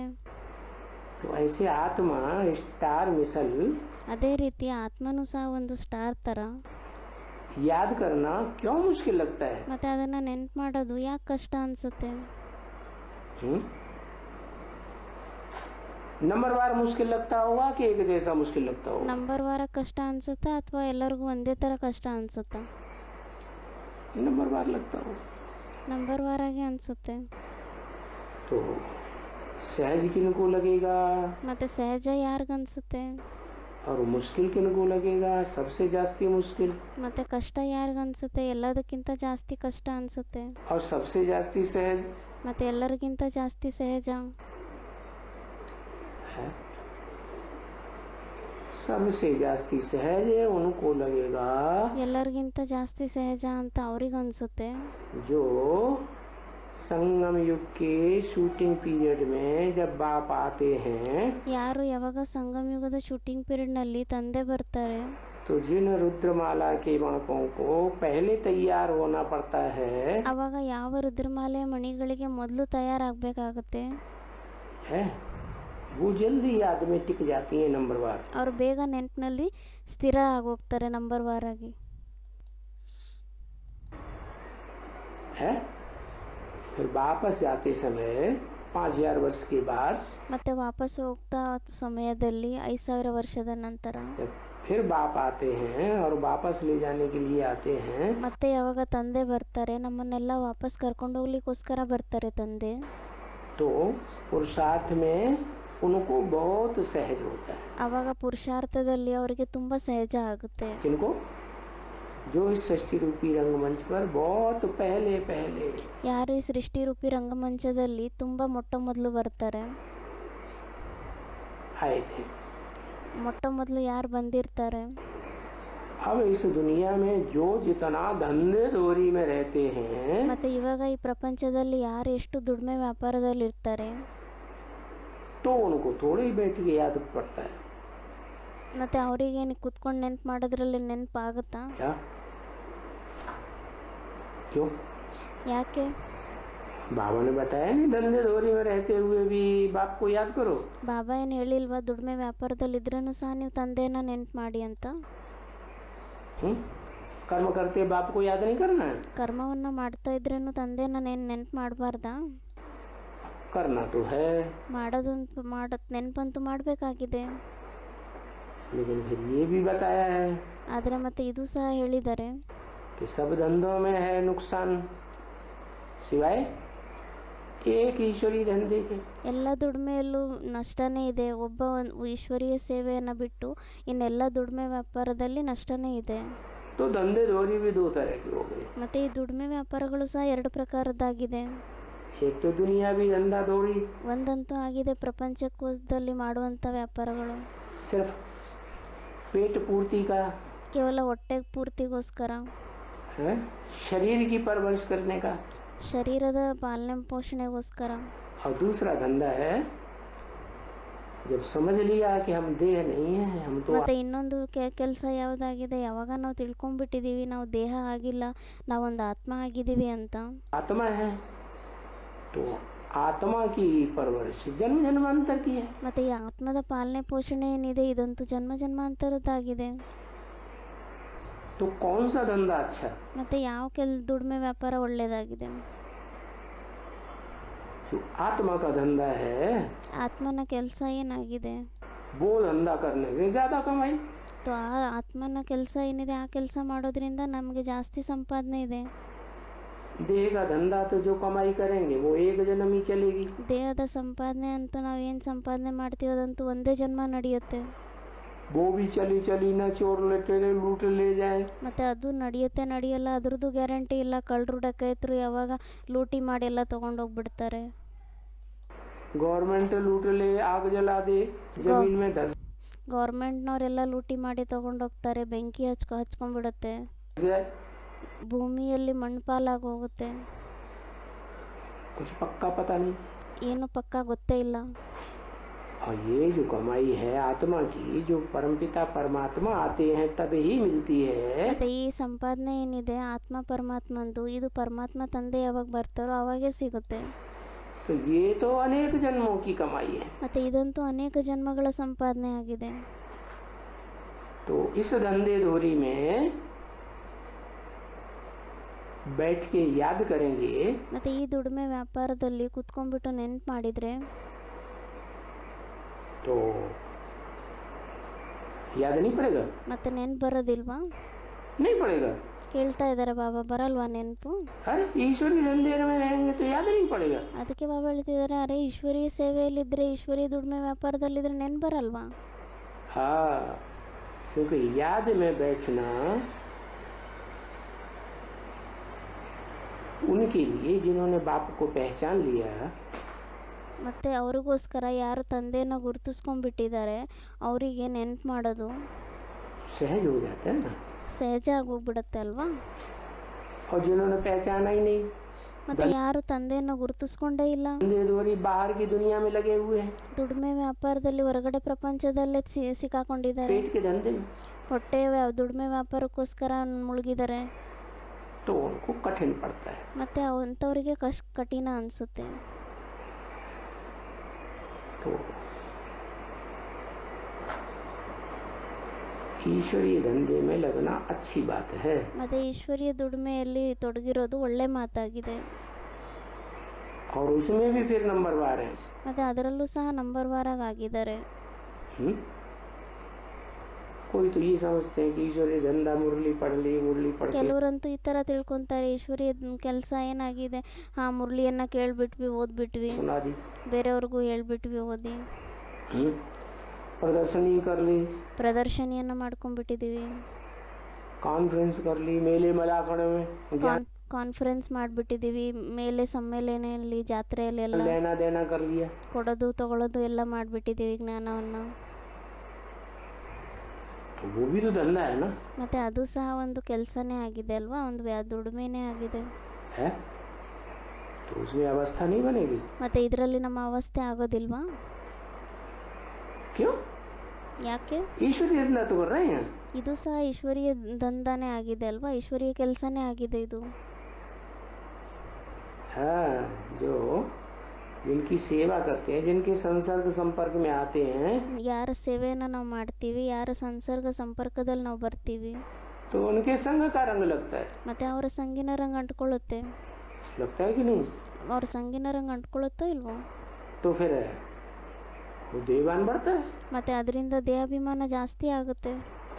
फिर आत्मिक स्थिति बनाने में थोड़ी तकलीफ होगी। ಮತ್ತು ಆವಾಗ ಆತ್ಮಿಕ ಸ್ಥಿತಿ ಮಾಡೋದ್ರಲ್ಲಿ ಸ್ವಲ್ಪ ಕಷ್ಟ ಆಗುತ್ತೆ. और जो ये समझ जाते हैं ಮತ್ತು ಯಾರು ಈ ಥರ ತಿಳ್ಕೊಂಡ್ಬಿಡ್ತಾರೆ, कि ज्ञान की गहराइयों को हम जितना समझ लेंगे ಜ್ಞಾನದ ಆಳವನ್ನು ನಾವೆಷ್ಟು ತಿಳ್ಕೊಂಡ್ಬಿಡ್ತೀವಿ, उतना हम फिर बाप के नजदीक ज्यादा पहुंचेंगे। ಅಷ್ಟೇ ನಾವು ತಂದೆಯ ಹತ್ತಿರ ಜಾಸ್ತಿ ಹೋಗ್ತೀವಿ. तो जो मनन चिंतन मंथन में रहते हैं ಮತ್ತು ಯಾರು ಇಲ್ಲಿ ಮನಚಿಂತನ ಮಂಥನೆಯಲ್ಲಿರ್ತಾರೆ और ज्ञान की गहराई को ज्यादा पकड़ लेते हैं, ಮತ್ತು ಜ್ಞಾನದ ಅಳತೆಯನ್ನು ಜಾಸ್ತಿ ಇಟ್ಕೊಂಡ್ಬಿಡ್ತಾರೆ, बाप को ही याद करते हैं, बाप की वाणी को ही याद करते हैं, ಅವ್ರ ತಂದೆಯನ್ನೇ ನೆನ್ಪು ಮಾಡ್ತಾರೆ, ತಂದೆಯ ವಾಣಿಯನ್ನೇ ನೆನ್ಪು ಮಾಡ್ತಾರೆ, बाप के महावाक्य भी याद आते हैं, ತಂದೆಯ ಮಹಾವಾಕ್ಯನೂ ಸಹ ನೆನಪಿಗೆ ಬರುತ್ತೆ. और बाप ने जो काम दिया है क्या खास, ಮತ್ತು ತಂದೆ ಏನು ಕೆಲಸ ಕೊಟ್ಟಿದ್ದಾರೆ, ಏನು ಕೆಲಸ ವಿಶೇಷವಾಗಿ? मन मना भव। ಮನ್ಮನಾಭವ. तो किसके मन मना भव, ये बुद्धि में बात चलती है। ಮತ್ತು ಯಾರ ಮನ್ಮನಾಭವ ಆಗಬೇಕು ಅಂತ ಈ ಮಾತು ಬುದ್ಧಿಯಲ್ಲಿ ನಡೆಯುತ್ತೆ. ब्रह्मा के द्वारा बोला शिव ने, ಬ್ರಹ್ಮನ ಮುಖಾಂತರ ಹೇಳಿದರು ಶಿವ. तो शिव को तो मन ही नहीं है, ಮತ್ತು ಶಿವನಿಗಂತೂ ಮನಸ್ಸೇ ಇಲ್ಲ. है ಕೇಳ್ತಾ ಇದ್ದಾರೆ ಬಾಬಾ, ಮನಸ್ಸಿದೆನಾ ಶಿವನ್ಗೆ? किसने कहा मन मना भव? ಮತ್ತೆ ಈ ಮಾತು ಯಾರು ಹೇಳಿದ್ರು, ಮನ್ಮನಾಭವ ಅಂತ? जरूर है, कोई है ना ಮತ್ತೆ ಖಂಡಿತವಾಗಿ ಯಾರಾದರೂ ಇದ್ದಾರೆ ಅಲ್ವಾ, जिसमें प्रवेश करके कहते हैं मन मना भव। ಯಾರಲ್ಲಿ ಪ್ರವೇಶ ಮಾಡಿಬಿಟ್ಟು ಹೇಳ್ತಾರೆ ಮನ್ಮನಾಭವ ಅಂತ. तो वो है जिसमें शिव बाप पहले प्रवेश करते हैं। ಮತ್ತೆ ಅವರಾಗಿದ್ದಾರೆ ಯಾರಲ್ಲಿ ಶಿವ ತಂದೆ ಮೊಟ್ಟ ಮೊದಲು ಪ್ರವೇಶ ಮಾಡ್ತಾರೆ. तो जिसमें भी प्रवेश करते हैं उसका नाम ब्रह्मा रखना पड़ता है। ಮತ್ತೆ ಅವ್ರು ಯಾರಲ್ಲೇ ಪ್ರವೇಶ ಮಾಡ್ತಾರೆ ಅವ್ರ ಹೆಸರು ಬ್ರಹ್ಮ ಅಂತ ಇಡಬೇಕಾಗುತ್ತೆ. तो जो पहला ब्रह्मा है वही फिर आदिसुवंत। ಮತ್ತೆ ಯಾರು ಮೊದಲನೇ ಬ್ರಹ್ಮ ಆಗಿದ್ದಾರೆ ಅವರೇ ಮತ್ತೆ ಆದಿಸುವಂತೆ ಆಗಿದ್ದಾರೆ. अंत में ब्रह्मा के रूप में परम ब्रह्म नाम होता है, बड़ा ಅಂತ್ಯದಲ್ಲಿ ಬ್ರಹ್ಮನ ರೂಪದಲ್ಲಿ ಪರಂಬ್ರಹ್ಮ ಅಂತ ಹೆಸರು ಬರುತ್ತೆ. ब्रह्मा, बड़ी अम्मा, ಪ್ರಜಾಪಿತ ब्रह्म ಅವರಿಗೆ ಮತ್ತೆ बड़ी माँ से घर परिवार भी हिंदुओं में होता है ना, तो कोई एक शादी करते हैं, दो शादी करते हैं, तीन चार शादियां कर लेते हैं, तो बड़ी अम्मा कौन हुई? ಹಿಂದೂಗಳಲ್ಲೂ ಸಹ ಇರ್ತಾರೆ ಅಲ್ವಾ ದೊಡ್ಡ ತಾಯಿ ಅಂತ, ಅಂದರೆ ಕೆಲವರು ಒಂದು ಮದುವೆ ಮಾಡ್ಕೊತಾರೆ, 2 ಮದುವೆ ಮಾಡ್ಕೊತಾರೆ, 3-4 ಮದುವೆನೂ ಮಾಡ್ಕೊತಾರೆ. ಮತ್ತು ಅದೇ ಥರ ಇಲ್ಲಿ ದೊಡ್ಡ ತಾಯಿ ಯಾರಾದರು? पहले वाली बड़ी अम्मा हुई ना, ಯಾರು ಮೊದಲನೇವರಾಗಿರ್ತಾರೆ ಅವರೇ ದೊಡ್ಡ ತಾಯಿ ಆದ್ರಲ್ವಾ. उनके बच्चों को ज़्यादा प्राप्ति हो जाएगी ना, ಮತ್ತು ಅವ್ರ ಮಕ್ಕಳಿಗೆ ಜಾಸ್ತಿ ಪ್ರಾಪ್ತಿ ಆಗೋಗುತ್ತೆ ಅಲ್ವಾ. तो प्राप्ति का हिसाब है ಮತ್ತು ಪ್ರಾಪ್ತಿದು ಸಹ ಲೆಕ್ಕ ಇದೆ. क्या, जितना गहराई से बाप को पहचानेंगे ಎಷ್ಟು ಆಳದಿಂದ ತಂದೆಯನ್ನು ಗುರುತಿಸ್ಕೊತೀವಿ ತಿಳ್ಕೊತೀವಿ उतना ही प्राप्ति होगी। ಅಷ್ಟೇ ಜಾಸ್ತಿ ಪ್ರಾಪ್ತಿ ಆಗುತ್ತೆ. तो फिर बाबा को याद करने के लिए ಮತ್ತು ತಂದೆಯನ್ನು ನೆನ್ಪು ಮಾಡಲಿಕ್ಕೋಸ್ಕರ मनन चिंतन मंथन भी ब्राह्मणों का धंधा है। ಮನಚಿಂತನ ಮಂಥನೆನೂ ಸಹ ಬ್ರಾಹ್ಮಣರ ಕೆಲಸ ಆಗಿದೆ. क्या, जितना गहराई से मनन चिंतन मंथन करेंगे ಎಷ್ಟು ಆಳದಿಂದ ಮನಚಿಂತನ ಮಂಥನೆಯನ್ನು ಮಾಡ್ತೀವಿ उतना ज्ञान अपना बनेगा। ಅಷ್ಟೇ ಜ್ಞಾನ ನಮ್ದಾಗೋಗುತ್ತೆ. क्या, मंथन करेंगे ಏನಂತ ಹೇಳಿದ್ರು, ಮಂಥನೆಯನ್ನು ಮಾಡಿದರೆ तो मक्खन मक्खन मिल जाएगा, ಆವಾಗ ಬೆಣ್ಣೆ ಬೆಣ್ಣೆ ಸಿಕ್ಬಿಡುತ್ತೆ. जिसने मेहनत की उसको मिल जाएगा, ಯಾರು ಶ್ರಮ ಪಡ್ತಾರೆ ಅವರಿಗೆ ಸಿಕ್ಬಿಡುತ್ತೆ. फिर दूसरों को बांटेंगे तो और बढ़ता रहेगा. ಮತ್ತು ಬೇರೆಯವ್ರಿಗೆ ಹಂಚಿದರೆ ಅದು ಇನ್ನೂ ಜಾಸ್ತಿ ಆಗ್ತಾ ಇರುತ್ತೆ. तो उनकी अवस्था भी अच्छी बनती है. ಮತ್ತು ಅವರ ಅವಸ್ಥೆನೂ ಚೆನ್ನಾಗಾಗೋಗುತ್ತೆ. फिर मनन चिंतन मंथन करते करते ಮತ್ತು ಮನನ ಚಿಂತನೆ ಮಂಥನೆಯನ್ನು ಮಾಡ್ತಾ ಮಾಡ್ತಾ जब आखिरी स्टेज पे पहुंच जाते हैं, ಯಾವಾಗ ಕೊನೆಯ ಸ್ಟೇಜ್ನಲ್ಲಿ ತಲುಪಿಬಿಡ್ತಾರೆ, निर्णय हो जाता है ನಿರ್ಣಯ ಆಗೋಗುತ್ತೆ. कि आखिर हम किस एक को याद करें. ಅಂದರೆ ಕೊನೆಯಲ್ಲಿ ನಾವು ಯಾರು ಒಬ್ಬರನ್ನ ನೆನ್ಪು ಮಾಡಬೇಕಾಗಿದೆ ಅಂತ. क्या तो उनकी अव्यभिचारी याद होगी, ಮತ್ತು ಅವ್ರದ್ದು ಅವ್ಯಭಿಚಾರಿ ನೆನಪಾಗಿರುತ್ತಾ. और अव्यभिचारी याद में बहुत गहरी याद आती है. ಮತ್ತು ಅವ್ಯಭಿಚಾರಿ ನೆನಪಿನಲ್ಲಿ ತುಂಬ ಆಳವಾಗಿರುವಂಥ ನೆನಪು ಬರುತ್ತೆ. क्या योगाग्नि तीव्र हो जाती है. ಯೋಗಾಗ್ನಿ ಏನಿದೆ ಇದು ತೀವ್ರ ಆಗೋಗುತ್ತೆ. जैसे साधारण आग में सोना तपाया जाए, ಯಾವ ಥರ ಸಾಧಾರಣ ಬೆಂಕಿಯಲ್ಲಿ ಚಿನ್ನವನ್ನು ಸುಡಲಾಗುತ್ತೆ, ಬಿಸಿ ಮಾಡಲಾಗುತ್ತೆ. जलता नहीं, पिघलेगा भी तो अलग अलग खाद नहीं निकलेगी. ಮತ್ತು ಅದು ಚೆನ್ನಾಗಿ ಅದು ಕರಗೋದಿಲ್ಲ. ಒಂದು ವೇಳೆ ಕರಗಿದ್ರೂ ಸಹ ಅದರಲ್ಲಿ ಬೆರಕೆ ಏನು ಮಿಕ್ಸ್ ಆಗಿರೋದಿದೆ ಅದು ಬೇರೆ ಬೇರೆ ಆಗೋದಿಲ್ಲ. तो गहरी याद जो है जिनकी लगेगी उन्हें फिर टाइम का भी पता नहीं लगेगा. ಮತ್ತು ಯಾರ್ದು ಆಳವಾಗಿರೋ ನೆನಪು ಆಗೋಗ್ಬಿಡುತ್ತೋ ಅವ್ರಿಗೆ ಮತ್ತೆ ಟೈಮಿಂದು ಸಹ ಗೊತ್ತಾಗೋದಿಲ್ಲ. क्या कि हम कितनी याद कितनी देर याद में बैठे, ಅಂದರೆ ನಾವು ಎಷ್ಟೊತ್ತು ನೆನಪಲ್ಲಿ ಕೂತ್ಕೊಂಡಿದ್ದೀವಿ ಅನ್ನೋದು ಅವ್ರಿಗೆ ಅನುಭವನೇ ಆಗಲ್ಲ. ऐसे भी होगा. ಆ ಥರನೂ ಸಹ ಆಗುತ್ತೆ. क्या ये दुनिया में जो हो अल्लाह मचेगा ना, ಈ ಪ್ರಪಂಚದಲ್ಲಿ ಏನು ಗಲಾಟೆ ಎಲ್ಲ ಆಗುತ್ತೆ ಅಲ್ವಾ, हाय हाय मचेगी ना, ಹಾಯ್ ಹಾಯ್ ಆಗುತ್ತೆ ಅಲ್ವಾ, तो वो उन्हें पता ही नहीं लगेगा कितना टाइम हो गया हाय हाय होते हुए. ಅವಾಗ ಅವ್ರಿಗೆ ಅದು ಗೊತ್ತೇ ಆಗಲ್ಲ ಎಷ್ಟು ಟೈಮ್ ಆಗೋಯ್ತು ಈ ಹಾಯ್ ಹಾಯ್ ಆಗ್ತಾ ಆಗ್ತಾ. ऐसे ही मस्त हो जाएंगे याद में. ಆ ಥರ ಅವ್ರ ನೆನಪಿನಲ್ಲಿ ಮಸ್ತ್ ಆಗೋಗ್ಬಿಡ್ತಾರೆ. क्योंकि जब आत्मा ऊंची स्टेज में पहुंचती है, ಏಕೆಂದರೆ ಯಾವಾಗ ಆತ್ಮ ಉನ್ನತವಾಗಿರುವಂಥ ಸ್ಟೇಜ್ನಲ್ಲಿ ತಲುಪುತ್ತೆ, धरणी से आकर्षण से परे ಭೂಮಿಯ ಆಕರ್ಷಣೆಯಿಂದ ಪರೆ ಆಗ್ತಾರೆ, वायुमंडल में पहुंच गई. वायुमंडल ज्यादा ऊंचाई तक है. ವಾಯುಮಂಡಲದಲ್ಲಿ ತಲುಪಿಬಿಡ್ತಾರೆ. ವಾಯುಮಂಡಲ ಅಂತೂ ತುಂಬ ಉನ್ನತವಾಗಿದೆ ಅಲ್ವಾ, ಮೇಲಿದೆ ಅಲ್ವಾ. और वायुमंडल से भी ऊंचे स्पेस में पहुंच गई. ಮತ್ತು ವಾಯುಮಂಡಲಕ್ಕಿಂತನೂ ಮೇಲೆ ಸ್ಪೇಸ್ನಲ್ಲಿ ತಲುಪಿಬಿಡ್ತಾರೆ. तो क्या होगा, स्पेस में जो चीज पहुंच जाती है ಮತ್ತು ಅವಾಗೇನಾಗುತ್ತೆ, ಯಾವ ವಸ್ತು ಸ್ಪೇಸ್ನಲ್ಲಿ ಹೊರಟೋಗ್ಬಿಡುತ್ತೆ तो उसको आकर्षण होना बंद हो जाता है. ಆವಾಗ ಅವರಿಗೆ ಆಕರ್ಷಣೆ ಆಗೋದು ನಿಂತೋಗ್ಬಿಡುತ್ತೆ. का धरणी का ಈ ದೇಹದ್ದೇ ಆಗಲಿ ಅಥವಾ ಭೂಮಿದೇ ಆಗಲಿ ಆಕರ್ಷಣೆ ಹೊರಟೋಗ್ಬಿಡುತ್ತೆ. ಅವಾಗ तो ऑटोमेटिक याद हो जाती है. ಆವಾಗ ಆಟೋಮೆಟಿಕ್ಕಾಗಿ ನೆನಪಾಗೋಗ್ಬಿಡುತ್ತೆ. तो फिर बाबा कहते हैं ಅದಕ್ಕೆ ಮತ್ತೆ ಬಾಬಾ ಹೇಳ್ತಾರೆ, अगर अपन को आत्मा भी नहीं समझते हो ಒಂದು ವೇಳೆ ನೀವು ಸ್ವಯಂನ ಆತ್ಮ ಅಂತಲೂ ತಿಳ್ಕೊಳ್ಳೋದಿಲ್ಲ ಅಂದರೆ तो क्या करोगे. ಮತ್ತೇನು ಮಾಡಬೇಕಾಗಿದೆ, तो कम से कम शिव बाबा को तो याद कर सकते हो. ಮತ್ತೆ ಕಡಿಮೆಗಿಂತ ಕಡಿಮೆ ಶಿವವನ್ನಾದರೂ ನೆನಪು ಮಾಡ್ಬೋದಾಗಿದೆ ಅಲ್ವಾ. है? अरे बोला तो ये है अपन को आत्मा समझ. ಮತ್ತೆ ಹೇಳೋದಂತೂ ಹೇಳಿದರೆ ಈ ರೀತಿ ಏನಂತ, ಸ್ವಯಂನ ಆತ್ಮ ಅಂತ ತಿಳ್ಕೊಂಡು ತಂದೆಯನ್ನ ನೆನಪು ಮಾಡಿ को याद करो. है? अभी बात पलट गई क्या. ಮತ್ತೆ ಇವಾಗ ಮಾತೇನು ಬದಲಾವಣೆ ಆಗ್ಬಿಟ್ಟಿದೆ ನಾವು. है? आत्मा नहीं भी समझेंगे तो भी क्या याद आएगा. ಆತ್ಮ ಅಂತ ತಿಳ್ಕೊಳ್ಳಿಲ್ಲ ಅಂದ್ರೂ ಏನು ಮತ್ತೆ ನೆನ್ಪು ಬರುತ್ತಾ. है? नहीं याद आएगा. ಅದಕ್ಕೆ ಕೇಳ್ತಾ ಇದ್ದಾರೆ, ಮತ್ತೆ ಬಾಬಾ ನೆನ್ಪು ಬರೋದಿಲ್ವಾ. है?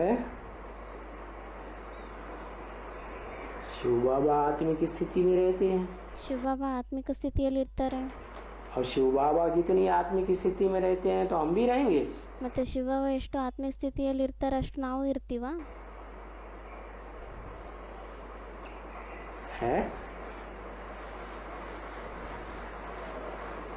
हाँ, जैसे को याद करेंगे वैसी स्थिति बनेगी। ಯಾವ ಥರ ಇರೋರನ್ನ ನಾವು ನೆನ್ಪು ಮಾಡ್ತೀವೋ ಅದೇ ಥರ ಸ್ಥಿತಿ ಆಗುತ್ತೆ. तो ये तो पक्का समझ लिया ना ಮತ್ತು ಇದನ್ನಂತೂ ಪಕ್ಕ ತಿಳ್ಕೊಂಬಿಟ್ಟಿದ್ದೀರಾ ಅಲ್ವಾ? कि याद से ऊंची प्राप्ति क्या होती है? ನೆನಪಿನಿಂದ ಶ್ರೇಷ್ಠಕ್ಕಿಂತ ಶ್ರೇಷ್ಠ ಪ್ರಾಪ್ತಿ ಏನಾಗುತ್ತೆ? विश्व की बादशाही। ವಿಶ್ವದ ಬಾದಶಾಹಿ ಆಸ್ತಿ. इससे ऊंचा तो और कुछ होता नहीं। ಇದಕ್ಕಿಂತ ಶ್ರೇಷ್ಠ ಅಂತೂ ಬೇರೆ ಇನ್ನೇನು ಇರೋದೇ ಇಲ್ಲ. योग बल से प्राप्ति। ಯೋಗ ಬಲದಿಂದನೇ ಪ್ರಾಪ್ತಿ ಆಗುತ್ತೆ. क्या सबसे ऊंची प्राप्ति क्या है? ಎಲ್ಲದಕ್ಕಿಂತ ಶ್ರೇಷ್ಠವಾಗಿರುವಂಥ ಪ್ರಾಪ್ತಿ ಏನಾಗಿದೆ? इस दुनिया में जितने भी 500-700 करोड़ आत्माएं हैं, ಈ ಪ್ರಪಂಚದಲ್ಲಿ ಎಷ್ಟೇ 500-700 ಕೋಟಿ ಆತ್ಮಗಳಿದ್ದಾರೆ. कोई भी सामने आ जाए ಯಾರೇ ಎದುರುಗಡೆ ಬರಲಿ, तो झुक जाए। ಯಾರೇ ಎದುರುಗಡೆ ಬಂದ್ರೂ ಅವ್ರ ಮುಂದೆ ತಲೆ ಬಾಗಿಸ್ತಾರೆ. क्या क्रॉस करने की हिम्मत न करे। ಅವ್ರನ್ನ ಕ್ರಾಸ್ ಮಾಡುವಂಥ ಧೈರ್ಯ ಯಾರು ತೋರಿಸ್ಬಾರ್ದು. ऐसी योग बल की पावर पराकाष्ठा में होगी तो ಆ ಥರ ಯೋಗ ಬಲದ ಶಕ್ತಿ ಪರಾಕಾಷ್ಠೆಯಲ್ಲಿ ಯಾವಾಗ ಹೋಗುತ್ತೆ, तो क्या होगा? ಆವಾಗ ಮತ್ತೇನಾಗುತ್ತೆ? है तब क्या होगा? ಆವಾಗ ಏನಾಗೋಗುತ್ತೆ? तो कौन सी प्राप्ति होगी? ಆವಾಗ ಮತ್ತೆ ಯಾವ ಪ್ರಾಪ್ತಿ ಆಗುತ್ತೆ? कौन सा वर्षा मिलेगा? ಯಾವ ಆಸ್ತಿ ಸಿಗುತ್ತೆ? है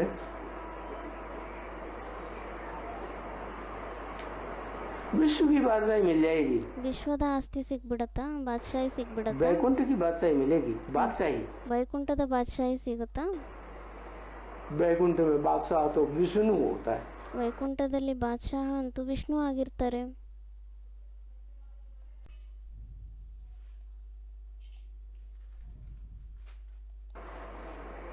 और विष्णु में भी 4 भुजा। ಮತ್ತೆ ವಿಷ್ಣುವಲ್ಲೂ ಸಹ 4 ಭುಜಗಳು.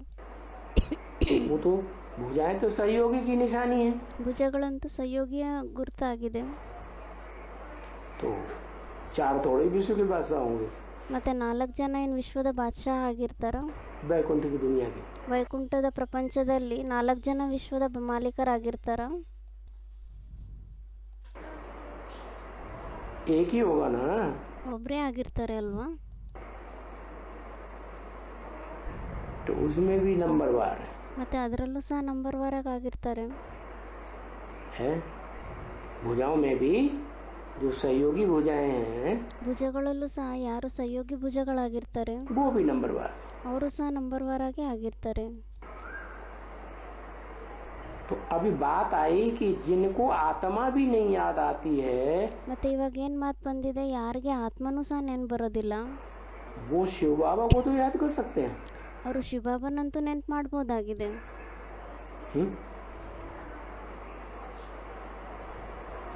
तो रिजल्ट क्या आएगा? ಮತ್ತೆ ಅದ್ರ ರಿಸಲ್ಟ್ ಏನು ಬರುತ್ತೆ? है अब उसमें बात आती है कोई शिव बाबा को ज्यादा याद करेंगे। ಮತ್ತೆ ಅದರಲ್ಲಿ ಈ ಮಾತು ಬರುತ್ತೆ, ಕೆಲವರು ಶಿವಬಾಬನ ಜಾಸ್ತಿ ನೆನ್ಪು ಮಾಡ್ತಾರೆ. है एक ही शिव बाबा को याद करेंगे, ಒಬ್ಬರೇ ಶಿವಬಾಬನ ನೆನ್ಪು ಮಾಡ್ತಾರೆ, दूसरों को याद नहीं करेंगे। ಬೇರೆಯವರನ್ನ ನೆನಪೇ ಮಾಡಲ್ಲ. और जितने समय लंबे तक एक की याद डटेगी ಮತ್ತೆ ಎಷ್ಟು ಜಾಸ್ತಿ ಸಮಯದವರೆಗೂ ಒಬ್ಬರ ನೆನಪಿನಲ್ಲಿ ಬುದ್ಧಿ ಸ್ಥಿರವಾಗಿರುತ್ತೆ, तो उतना ज्यादा उनको प्राप्ति होगी। ಮತ್ತೆ ಅವರಿಗೆ ಅಷ್ಟೇ ಜಾಸ್ತಿ ಪ್ರಾಪ್ತಿ ಆಗುತ್ತೆ. क्या प्राप्ति होगी? ಏನು ಪ್ರಾಪ್ತಿ ಆಗುತ್ತೆ? विश्व की बादशाही मिलेगी।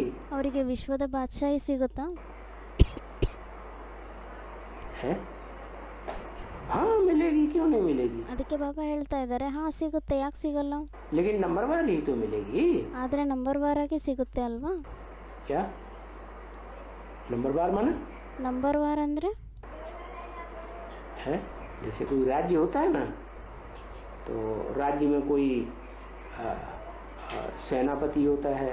ಯಾವ ಥರ ಯಾವುದಾದ್ರೂ ರಾಜ್ಯ ಇರುತ್ತೆ ಅಲ್ವಾ, ರಾಜ್ಯದಲ್ಲಿ ಯಾರಾದರೂ ಸೇನಾಪತಿ ಆಗಿರ್ತಾರೆ, कोई छोटे बड़े मंत्री होते हैं, ಕೆಲವರು ಚಿಕ್ಕ ದೊಡ್ಡ ಮಂತ್ರಿಗಳಿರ್ತಾರೆ, कोई महामंत्री होता है। ಕೆಲವರು ಮಹಾಮಂತ್ರಿ ಆಗಿರ್ತಾರೆ.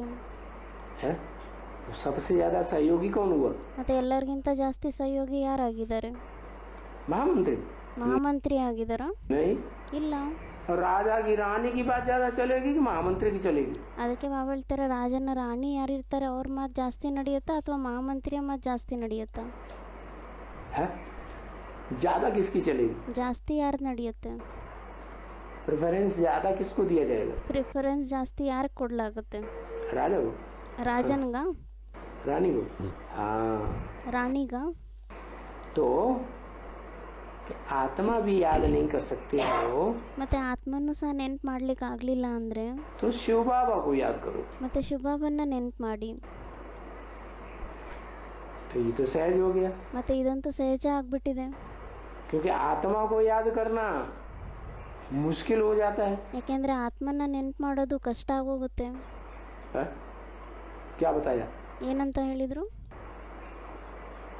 जो धंधे धोरी में रहते हैं ಯಾರು ದುಡಿಮೆ ವ್ಯಾಪಾರದಲ್ಲೇ ತೊಡಗಿರ್ತಾರೆ उनको क्या बताया?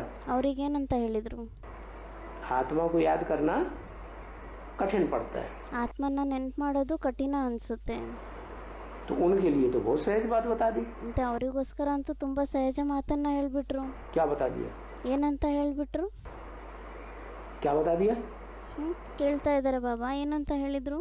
है? कि साकार को याद करो, निराकार। साकार में निराकार तो है ही, शिव बाबा कहा जाता है। वो तो जन्म ಸಾಕಾರನ ನೆನ್ಪು ಮಾಡಿ, ಯಾಕೆಂದರೆ ಸಾಕಾರನಲ್ಲಂತೂ ನಿರಾಕಾರ ಇದ್ದೇ ಇದ್ದಾನೆ. जन्मांतर साथ रहेगा ना। ಅವರಂತೂ ಜನ್ಮ ಜನ್ಮಾಂತರ ಜೊತೆಯಲ್ಲೇ ಇರ್ತಾರೆ ಅಲ್ವಾ? जो ज्यादा याद करेंगे भले प्रजावर्ग की आत्माएं हो, ಯಾರು ಜಾಸ್ತಿ ನೆನ್ಪು ಮಾಡ್ತಾರೆ, ಭಲೆ ಅವ್ರ ಪ್ರಜಾವರ್ಗದ ಆತ್ಮಗಳೇ ಆಗಿರಲಿ, तो भी राज परिवार में साथ रह सकते हैं या नहीं? ಆದರೂ ಸಹ ಅವರು ರಾಜ ಪರಿವಾರದಲ್ಲಿ ಜೊತೆಯಲ್ಲಿ ಇರ್ಬೋದಾಗಿದೆನಾ ಇಲ್ವಾ? है? मान लो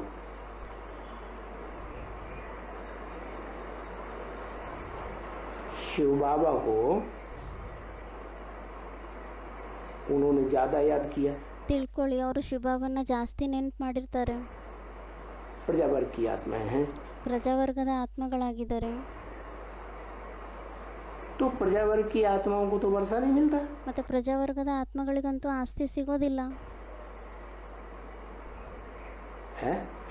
प्रजावर्ग में भी ऐसी होंगी ना भक्त किस्म की आत्माएं। ಮತ್ತು ಪ್ರಜಾವರ್ಗದಲ್ಲೂ ಈ ಥರ ಇರ್ತಾರೆ ಅಲ್ವಾ, ಭಕ್ತರ ಥರ ಆತ್ಮಗಳು. शिव बाबा के भक्त भी तो होते हैं। ಶಿವಬಾಬನ್ಗೆ ಭಕ್ತರು ಸಹ ಇರ್ತಾರೆ ಅಲ್ವಾ? तो जो शिव बाबा के भक्त होंगे ಮತ್ತು ಯಾರು ಶಿವಬಾಬನ ಭಕ್ತರಾಗಿರ್ತಾರೆ उनमें भी वही है अव्यभिचारी याद वाले भक्त बहुत होते हैं। ಮತ್ತು ಅದರಲ್ಲೂ ಸಹ ಅವ್ಯಭಿಚಾರಿ ಭಕ್ತರಂತೂ ತುಂಬ ಇರ್ತಾರೆ. यथा राजा तथा प्रजा, ये क्या बात? ಯಥಾ ರಾಜ ತಥಾ ಪ್ರಜಾ, ಇದೇನು ಮಾತಾಯಿತು? राजा ने जितना पुरुषार्थ किया होगा उतना प्रजा करेगी क्या? ರಾಜ ಎಷ್ಟು ಪುರುಷಾರ್ಥ ಮಾಡಿರ್ತಾನೆ ಅಷ್ಟು ಪ್ರಜೆಗಳು ಮಾಡ್ತಾರಾ? सुख शांति में उतना रहेंगे, ಸುಖ ಶಾಂತಿಯಲ್ಲೇನೋ ಅಷ್ಟಿರ್ತಾರೆ. क्योंकि आत्मा तो याद ही, आत्मा ही तो याद करती है। ಯಾಕೆಂದರೆ ಆತ್ಮನೇ ನೆನ್ಪು ಮಾಡುತ್ತೆ ಅಲ್ವಾ? और कराती किसके द्वारा है? ಮತ್ತು ಮಾಡೋದು ಯಾರ ಮುಖಾಂತರ ಮಾಡಿಸುತ್ತೆ? शरीर के द्वारा कराती है। ಶರೀರದ ಮುಖಾಂತರನೇ ಮಾಡಿಸ್ತಾರೆ. तो अभी आत्मा करती है। ಮತ್ತು ಇವಾಗ ಆತ್ಮ ಮಾಡುತ್ತೆ. आत्मा याद करती है और शिव बाबा को आत्मा याद करती है। ಆತ್ಮ ನೆನ್ಪು ಮಾಡುತ್ತೆ ಮತ್ತು ಆತ್ಮ ಶಿವಬಾಬನ್ನ ನೆನ್ಪು ಮಾಡುತ್ತೆ. दो शब्द क्यों मिला दिए? ಎರಡು ಶಬ್ದವನ್ನು ಯಾಕೆ ಸೇರಿಸ್ಬಿಟ್ರು? शिव भी मिला दिया और बाबा भी मिला दिया। ಶಿವನು ಸೇರಿಸ್ಬಿಟ್ರು ಮತ್ತು ಬಾಬಾ ಅಂತಲೂ ಸೇರಿಸ್ಬಿಟ್ರು. क्योंकि शिव है बिंदी का नाम ಯಾಕೆಂದರೆ ಶಿವ ಆಗಿದೆ ಬಿಂದಿಯ ಹೆಸರು और बाबा है ಮತ್ತು ಬಾಬಾ ಆಗಿದೆ साकार शरीर का नाम। ಸಾಕಾರ ಶರೀರದ ಹೆಸರು. जो साकारी संबंध होते हैं ಏನು ಸಾಕಾರಿ ಸಂಬಂಧ ಇರುತ್ತೆ उनमें आत्माओं का तो सिर्फ बाप का ही संबंध होता है। बिंदु ಅದರಲ್ಲಿ ಆತ್ಮಗಳದಂತೂ ಕೇವಲ ತಂದೆಯ ಸಂಬಂಧನೇ ಇರುತ್ತೆ. बिंदु आत्माओं का बिंदु बाप, ಬಿಂದು ಬಿಂದು ಆತ್ಮಗಳ ಬಿಂದು ರೂಪಿ ತಂದೆ, ज्योति बिंदु। ಆತ್ಮ ಆಗಿದೆ ಜ್ಯೋತಿರ್ಬಿಂದು. और जब आत्मा शरीर में होती है तो ढेर सारे संबंध बनते हैं। ಮತ್ತು ಯಾವಾಗ ಆತ್ಮ ಶರೀರದಲ್ಲಿ ಪ್ರವೇಶ ಮಾಡುತ್ತೆ ಆವಾಗ ಅನೇಕ ಸಂಬಂಧಗಳಾಗೋಗುತ್ತೆ. तो उनमें जिसको ज़्यादा रिस्पेक्ट दी जाती है परिवार में, ಮತ್ತು ಅದರಲ್ಲಿ ಪರಿವಾರದಲ್ಲಿ ಜಾಸ್ತಿ ರೆಸ್ಪೆಕ್ಟ್ ಯಾರಿಗೆ ಕೊಡಲಾಗುತ್ತೆ, उसको कहा जाता है बाबा, ग्रैंडफादर। ಅವರಿಗೆ ಹೇಳಲಾಗುತ್ತೆ ಬಾಬಾ ಅಂದರೆ ಗ್ರ್ಯಾಂಡ್ ಫಾದರ್. तो याद करने में शरीर की कोई दरकार नहीं ಮತ್ತು ನೆನ್ಪು ಮಾಡೋದಕ್ಕೆ ಶರೀರದ ಏನು ಅವಶ್ಯಕತೆನೇ ಇಲ್ಲ. है। शरीर का दरकार नहीं है, ಶರೀರದ ಅವಶ್ಯಕತೆ ಇಲ್ವಾ? है? आत्मा अगर याद करेगी तो शरीर की दरकार नहीं है, बिना शरीर की याद कर लेगी। ಆತ್ಮ ಒಂದು ವೇಳೆ ನೆನ್ಪು ಮಾಡಿದರೆ ಶರೀರದ ಅವಶ್ಯಕತೆ ಇಲ್ವಾ? ಶರೀರ ಇಲ್ಲದೆ ನೆನ್ಪು ಮಾಡ್ಕೊಂಡ್ಬಿಡುತ್ತಾ ಆತ್ಮ? है? पुरुषार्थ ही नहीं होगा। ಪುರುಷಾರ್ಥನೇ ಆಗೋದಿಲ್ಲ. पुरुषार्थ कब होगा? ಪುರುಷಾರ್ಥ ಯಾವಾಗ ಆಗುತ್ತೆ? जब शरीर में होगी तभी तो याद पुरुषार्थ होगा ना। ಯಾವಾಗ ಆತ್ಮ ಶರೀರದಲ್ಲಿರುತ್ತೆ ಆವಾಗೇ ಪುರುಷಾರ್ಥ ಆಗುತ್ತೆ ಅಲ್ವಾ? सूक्ष्म शरीरधारी आत्मा है, सूक्ष्म शरीर ಯಾವ ಥರ ಸೂಕ್ಷ್ಮ ಶರೀರಧಾರಿ ಆತ್ಮಗಳಿರ್ತಾರೆ, आ जाती है, ಅವರು ಸೂಕ್ಷ್ಮ ಶರೀರದಿಂದ ಬಂದ್ಬಿಡ್ತಾರೆ. ज्यादा पाप करते हैं तो सूक्ष्म शरीर धारण करते हैं। ಯಾರಾದರೂ ಜಾಸ್ತಿ ಪಾಪ ಕರ್ಮ ಮಾಡ್ತಾರೆ ಅವರು ಸಹ ಸೂಕ್ಷ್ಮ ಶರೀರವನ್ನು ಧಾರಣೆ ಮಾಡ್ಕೊತಾರೆ. तो सूक्ष्म शरीर के उनके पाप पुण्य बनते हैं ಮತ್ತು ಸೂಕ್ಷ್ಮ ಶರೀರದಿಂದ ಏನಾದರೂ ಅವ್ರದ್ದು ಪಾಪ ಪುಣ್ಯ ಆಗುತ್ತಾ? नहीं। ಆಗದೇ ಇಲ್ಲ. हाँ, जिसमें प्रवेश करते हैं ಯಾರಲ್ಲಿ ಪ್ರವೇಶ ಮಾಡ್ತಾರೆ उनका पाप पुण्य बनता है। ಅವ್ರದ್ದೇ ಪಾಪ ಪುಣ್ಯ ಆಗುತ್ತೆ. हाँ, परमानेंट अगर कोई शरीर में प्रवेश कर जाए, ಹಾಂ, ಪರ್ಮನೆಂಟಾಗಿ ಒಂದು ವೇಳೆ ಯಾರಾದರೂ ಶರೀರದಲ್ಲಿ ಪ್ರವೇಶ ಮಾಡಿಬಿಟ್ರೆ जब तक मृत्यु पर्यंत, ಮೃತ್ಯು ಪರ್ಯಂತದವರೆಗೂ तो फिर हिसाब किताब बनेगा। जैसे ಆವಾಗ ಮತ್ತೆ ಅವ್ರದ್ದು ಲೆಕ್ಕಾಚಾರ ಆಗುತ್ತೆ. ब्रह्मा की सोल है, परमानेंट प्रवेश कभी करेगी या नहीं करेगी? ಯಾವ ರೀತಿ ಬ್ರಹ್ಮನಾತ್ಮ ಇದ್ದಾರೆ ಅವರು ಪರ್ಮನೆಂಟಾಗಿ ಯಾವಾಗಾದರೂ ಪ್ರವೇಶ ಮಾಡ್ತಾರೋ ಇಲ್ವೋ? करेगी। ಮಾಡ್ತಾರೆ. तो उनके हिसाब किताब जितना वो पुरुषार्थ करेंगे उतना उनका बनेगा। ಮತ್ತು ಅವ್ರು ಎಷ್ಟು ಪುರುಷಾರ್ಥ ಮಾಡ್ತಾರೆ ಅವ್ರದ್ದಷ್ಟು ಲೆಕ್ಕಾಚಾರ ಆ ಥರ ಆಗುತ್ತೆ. तो अभी जब तक शरीर है ಮತ್ತು ಇವಾಗ ಎಲ್ಲಿವರೆಗೂ ಶರೀರ ಇದೆ तो करने वाली आत्मा है, ಮತ್ತು ಮಾಡುವಂಥದ್ದು ಆತ್ಮನೇ ಆಗಿದೆ. याद करने वाली। ನೆನ್ಪು ಮಾಡುವಂಥದ್ದು ಆತ್ಮನೇ ಆಗಿದೆ. बाप कहते हैं तुम आत्मा जब अलग थे ತಂದೆ ಹೇಳ್ತಾರೆ ನೀವು ಆತ್ಮಗಳು ಯಾವಾಗ ಬೇರೆ ಆಗಿದ್ರಿ, शरीर से, ಶರೀರದಿಂದ ಯಾವಾಗ ಬೇರೆ ಆಗಿದ್ರಿ तब पवित्र थे। ಆವಾಗ ನೀವು ಪವಿತ್ರವಾಗಿದ್ರಿ. क्या अपवित्र कब बनते ಅಪವಿತ್ರರು ಯಾವಾಗ ಆಗ್ತಾರೆ? हैं? जब गर्भ में आते हैं तो माता का संग का रंग लगता है कि नहीं? ಯಾವಾಗ ಗರ್ಭದಲ್ಲಿ ಬರ್ತಾರೆ ಆವಾಗ ತಾಯಿಯ ಸಂಗಿನ ರಂಗ್ ಅಂಟ್ಕೊಳುತ್ತೋ ಇಲ್ವೋ? आत्मा को ಆತ್ಮನಿಗೆ ಸಂಘದ ರಂಗ್ ಅಂಟ್ಕೊಳುತ್ತೋ ಇಲ್ವೋ? तो हिसाब किताब बन जाता है। ಆವಾಗ ಮತ್ತೆ ಲೆಕ್ಕಾಚಾರ ಆಗೋಗುತ್ತೆ. फिर अपवित्रता बढ़ेगी या घटेगी? ಮತ್ತೆ ಅದರಿಂದ ಅಪವಿತ್ರತೆ ಜಾಸ್ತಿ ಆಗುತ್ತಾ ಅಥವಾ ಕಡಿಮೆ ಆಗುತ್ತಾ? है? बढ़ेगी, घटेगी? ಕೇಳ್ತಾ ಇದ್ದಾರೆ ಬಾಬಾ, ಹೆಚ್ಚಾಗುತ್ತಾ ಕಡಿಮೆ ಆಗುತ್ತಾ? बढ़ेगी। ಜಾಸ್ತಿನೇ ಆಗುತ್ತೆ. क्यों? ಅದಕ್ಕೆ ಬಾಬಾ ಹೇಳ್ತಾ ಇದ್ದಾರೆ ಯಾಕೆ? अगर फिर माता के मुकाबले ज़्यादा पावरफुल आत्मा हो तो ಒಂದು ವೇಳೆ ತಾಯಿಯ ಹೋಲಿಕೆಯಲ್ಲಿ ಪವರ್ಫುಲ್ ಜಾಸ್ತಿ ಆಗಿದ್ರೆ ಆತ್ಮ, तो संग का रंग लगेगा या घटेगा? ಆವಾಗ ಸಂಘದ ರಂಗ್ ಏನಿದೆ ಅದು ಹೆಚ್ಚಾಗುತ್ತಾ ಕಡಿಮೆ ಆಗುತ್ತಾ? है? घटेगा? घटेगा नहीं? ಕೇಳ್ತಾ ಇದ್ದಾರೆ ಬಾಬಾ, ಕಡಿಮೆ ಆಗುತ್ತೋ ಇಲ್ವೋ? अरे संग का रंग लगेगा कि नहीं? ಸಂಘದ ರಂಗ್ ಅಂಟ್ಕೊಳುತ್ತೋ ಇಲ್ವೋ? है? वहीं खाना, वहीं पीना, ಅಲ್ಲೇ ತಿನ್ನೋದು, ಅಲ್ಲೇ ಕುಡಿಯೋದು, वहीं सांस लेना, ಅಲ್ಲೇ ಉಸಿರಾಡೋದು, सब प्रकार की प्राप्ति। ಎಲ್ಲ ಪ್ರಕಾರದ ಪ್ರಾಪ್ತಿ.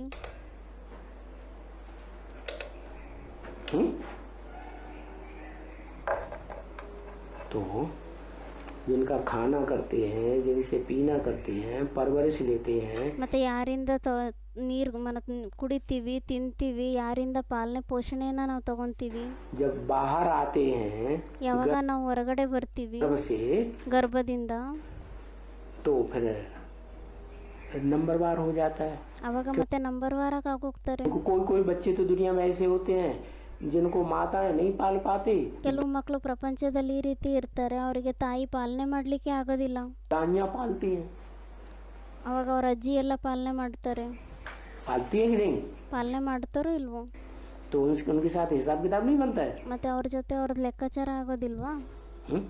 माता उनके साथ कम रहेगी, नौकरी धंधे में चली जाती है, ತಾಯಿ ಅವ್ರ ಜೊತೆ ಕಡಿಮೆ ಇರ್ತಾರೆ, ಅವರು ದುಡಿಮೆ ವ್ಯಾಪಾರದಲ್ಲಿ ಹೋಗ್ಬಿಡ್ತಾರೆ. है? और कोई दाई रखी हुई है घर में, उसके साथ ज्यादा रहेगा बच्चा। ಮತ್ತೆ ಈ ಮನೆಯಲ್ಲಿ ಯಾರಾದರೂ ಪಾಲನೆ ಮಾಡಲಿಕ್ಕೆ ಅಂತ ದಾಯಿ ಅಂತ ಇಟ್ಕೊಂಡಿರ್ತಾರೆ, ಅವರು ಪಾಲನೆ ಮಾಡ್ತಾರೆ, ಅವ್ರ ಜೊತೆ ಮಗು ಜಾಸ್ತಿ ಇರುತ್ತೆ. तो किसका संग ज्यादा लगेगा? ಮತ್ತೆ ಯಾರ ಸಂಘ ಜಾಸ್ತಿ ಅಂಟ್ಕೊಳ್ಳುತ್ತೆ? दाई का लगेगा ना। ये ಯಾರು ದಾಯಿ ಅಂದರೆ ಆ ಪಾಲನೆ ಮಾಡ್ಲಿಕ್ಕೋಸ್ಕರ ಯಾರನ್ನ ಇಟ್ಕೊಂಡಿರ್ತಾರೆ ಮನೆಯಲ್ಲಿ, ಅವ್ರದ್ದು ಸಂಘ ಜಾಸ್ತಿ ಆಗುತ್ತೆ ಅಲ್ವಾ? हिसाब किताब बनता है, ಅವ್ರ ಜೊತೆ ಲೆಕ್ಕಾಚಾರ ಆಗುತ್ತೆ. जिसका भी संग रहेगा और उससे जितनी भी ज्यादा प्राप्ति होगी, ಯಾರದೇ ಸಂಘ ಇರುತ್ತೆ ಅವರಿಂದ ಎಷ್ಟು ಜಾಸ್ತಿ ಪ್ರಾಪ್ತಿ ಆಗುತ್ತೆ, उतना हिसाब किताब बनेगा। ಅಷ್ಟೇ ಜಾಸ್ತಿ ಲೆಕ್ಕಾಚಾರ ಆಗುತ್ತೆ. तो जो सुप्रीम एबोर्ड परमधाम है, ಮತ್ತೆ ಸುಪ್ರೀಂ ಅಬೋರ್ಡ್ ಪರಮಧಾಮ ಏನಿದೆ, आत्मलोक, ಆತ್ಮಲೋಕ, उसमें तो किसी देहधारी का संग है ही नहीं, तो पवित्र ಅದರಲ್ಲಂತೂ ಯಾವುದೇ ದೇಹದಾರಿಗಳ ಸಂಘನೇ ಇಲ್ಲ, ಅದಕ್ಕೆ ಅಲ್ಲಿ ಪವಿತ್ರರಾಗಿರ್ತಾರೆ. होते हैं। तो पहले पहले जब इस सृष्टि पर आए थे ಮತ್ತೆ ಮೊಟ್ಟ ಮೊದಲು ಯಾವಾಗ ಈ ಸೃಷ್ಟಿಯಲ್ಲಿ ಬಂದಿದ್ರಿ, तो पवित्र ಅವಾಗ ಮತ್ತೆ ಪವಿತ್ರರಾಗಿದ್ರಿ. है। ये समझने की बात है या नहीं? ಮತ್ತೆ ಇದು ತಿಳ್ಕೊಳ್ಳುವಂಥ ಮಾತಾಗಿದೆನೋ ಇಲ್ವೋ? है, समझने की बात है। क्या समझने की बात है? तो ಇದು ಸಹ ತಿಳ್ಕೊಳ್ಳುವಂಥ ಮಾತೇ ಆಗಿದೆ. ಏನು ತಿಳ್ಕೊಳ್ಳುವಂಥ ಮಾತಾಗಿದೆ ಇದು? है, समझने की बात ये है, ತಿಳ್ಕೊಳ್ಳುವಂಥ ಮಾತು ಇದಾಗಿದೆ. अभी भी इस दुनिया में हम ಇವಾಗೂ ಸಹ ಈ ಪ್ರಪಂಚದಲ್ಲಿ ನಾವು बुद्धि का कनेक्शन सबसे तोड़ेंगे, ಬುದ್ಧಿಯ ಕನೆಕ್ಷನ್ ಎಲ್ಲರಿಂದ ನಾವು ದೂರ ಮಾಡಿಬಿಟ್ರೆ, सिर्फ एक शिव बाबा को याद करेंगे, ಕೇವಲ ಒಬ್ಬ ಶಿವಬಾಬನ ನಾವು ನೆನಪು ಮಾಡಿದರೆ, और शिव बाबा की जो स्टेज होगी वो ही हमारी स्टेज बने। ಮತ್ತು ಶಿವಬಾಬಂದು ಯಾವ ಥರ ಸ್ಟೇಜ್ ಇರುತ್ತೋ ನಮ್ಮದು ಸಹ ಅದೇ ಥರ ಸ್ಟೇಜ್ ಆಗುತ್ತೆ. तो क्या समझ में आया? ಮತ್ತೆ ಏನು ಅರ್ಥ ಆಯಿತು? शिव बाबा परम नाम की निराकारी अव्यक्त स्टेज में है, ಶಿವಬಾಬಾ ಪರಮಧಾಮದ ನಿರಾಕಾರಿ ಅವ್ಯಕ್ತ ಸ್ಟೇಜ್ನಲ್ಲಿದ್ದಾರಾ? तो हमको भी संग का रंग वैसा ही लगेगा, हम भी ಮತ್ತೆ ನಮಗೂ ಸಹ ಸಂಘದ ರಂಗ್ ಅದೇ ಥರ ಅಂಟ್ಕೊಳ್ಳುತ್ತೆ, पवित्र बन जाएंगे। ನಾವು ಸಹ ಪವಿತ್ರರಾಗೋಗ್ತೀವಿ. क्योंकि पवित्र आए थे तो पवित्र ही हमको वापस जाना है। ಮತ್ತೆ ನಾವು ಪವಿತ್ರರಾಗಿ ಬಂದಿದ್ವಿ, ಮತ್ತೆ ಪವಿತ್ರರಾಗಿ ಮತ್ತೆ ನಮ್ಗೆ ವಾಪಸ್ ಹೋಗ್ಬೇಕಾಗಿದೆ. तो बात समझ में आ गई ना? ಮತ್ತೆ ಮಾತು ಅರ್ಥ ಆಗೋಯ್ತಲ್ವಾ? हाँ, कि जैसा संग करेंगे बुद्धि का, ಯಾವ ಥರ ನಾವು ಸಂಘವನ್ನು ಮಾಡ್ತೀವಿ ಬುದ್ಧಿದು, वैसा रंग जरूर लगेगा। ಆ ಥರ ಬಣ್ಣ ಖಂಡಿತವಾಗಿ ಅಂಟ್ಕೊಳ್ಳುತ್ತೆ. अभी भी तुमको बताते हैं, ಇವಾಗೂ ಸಹ ನಿಮಗೆ ಹೇಳ್ತಾರೆ. ಏನಂತ? क्या बताते हैं? ಏನಂತ ಹೇಳ್ತಾರೆ?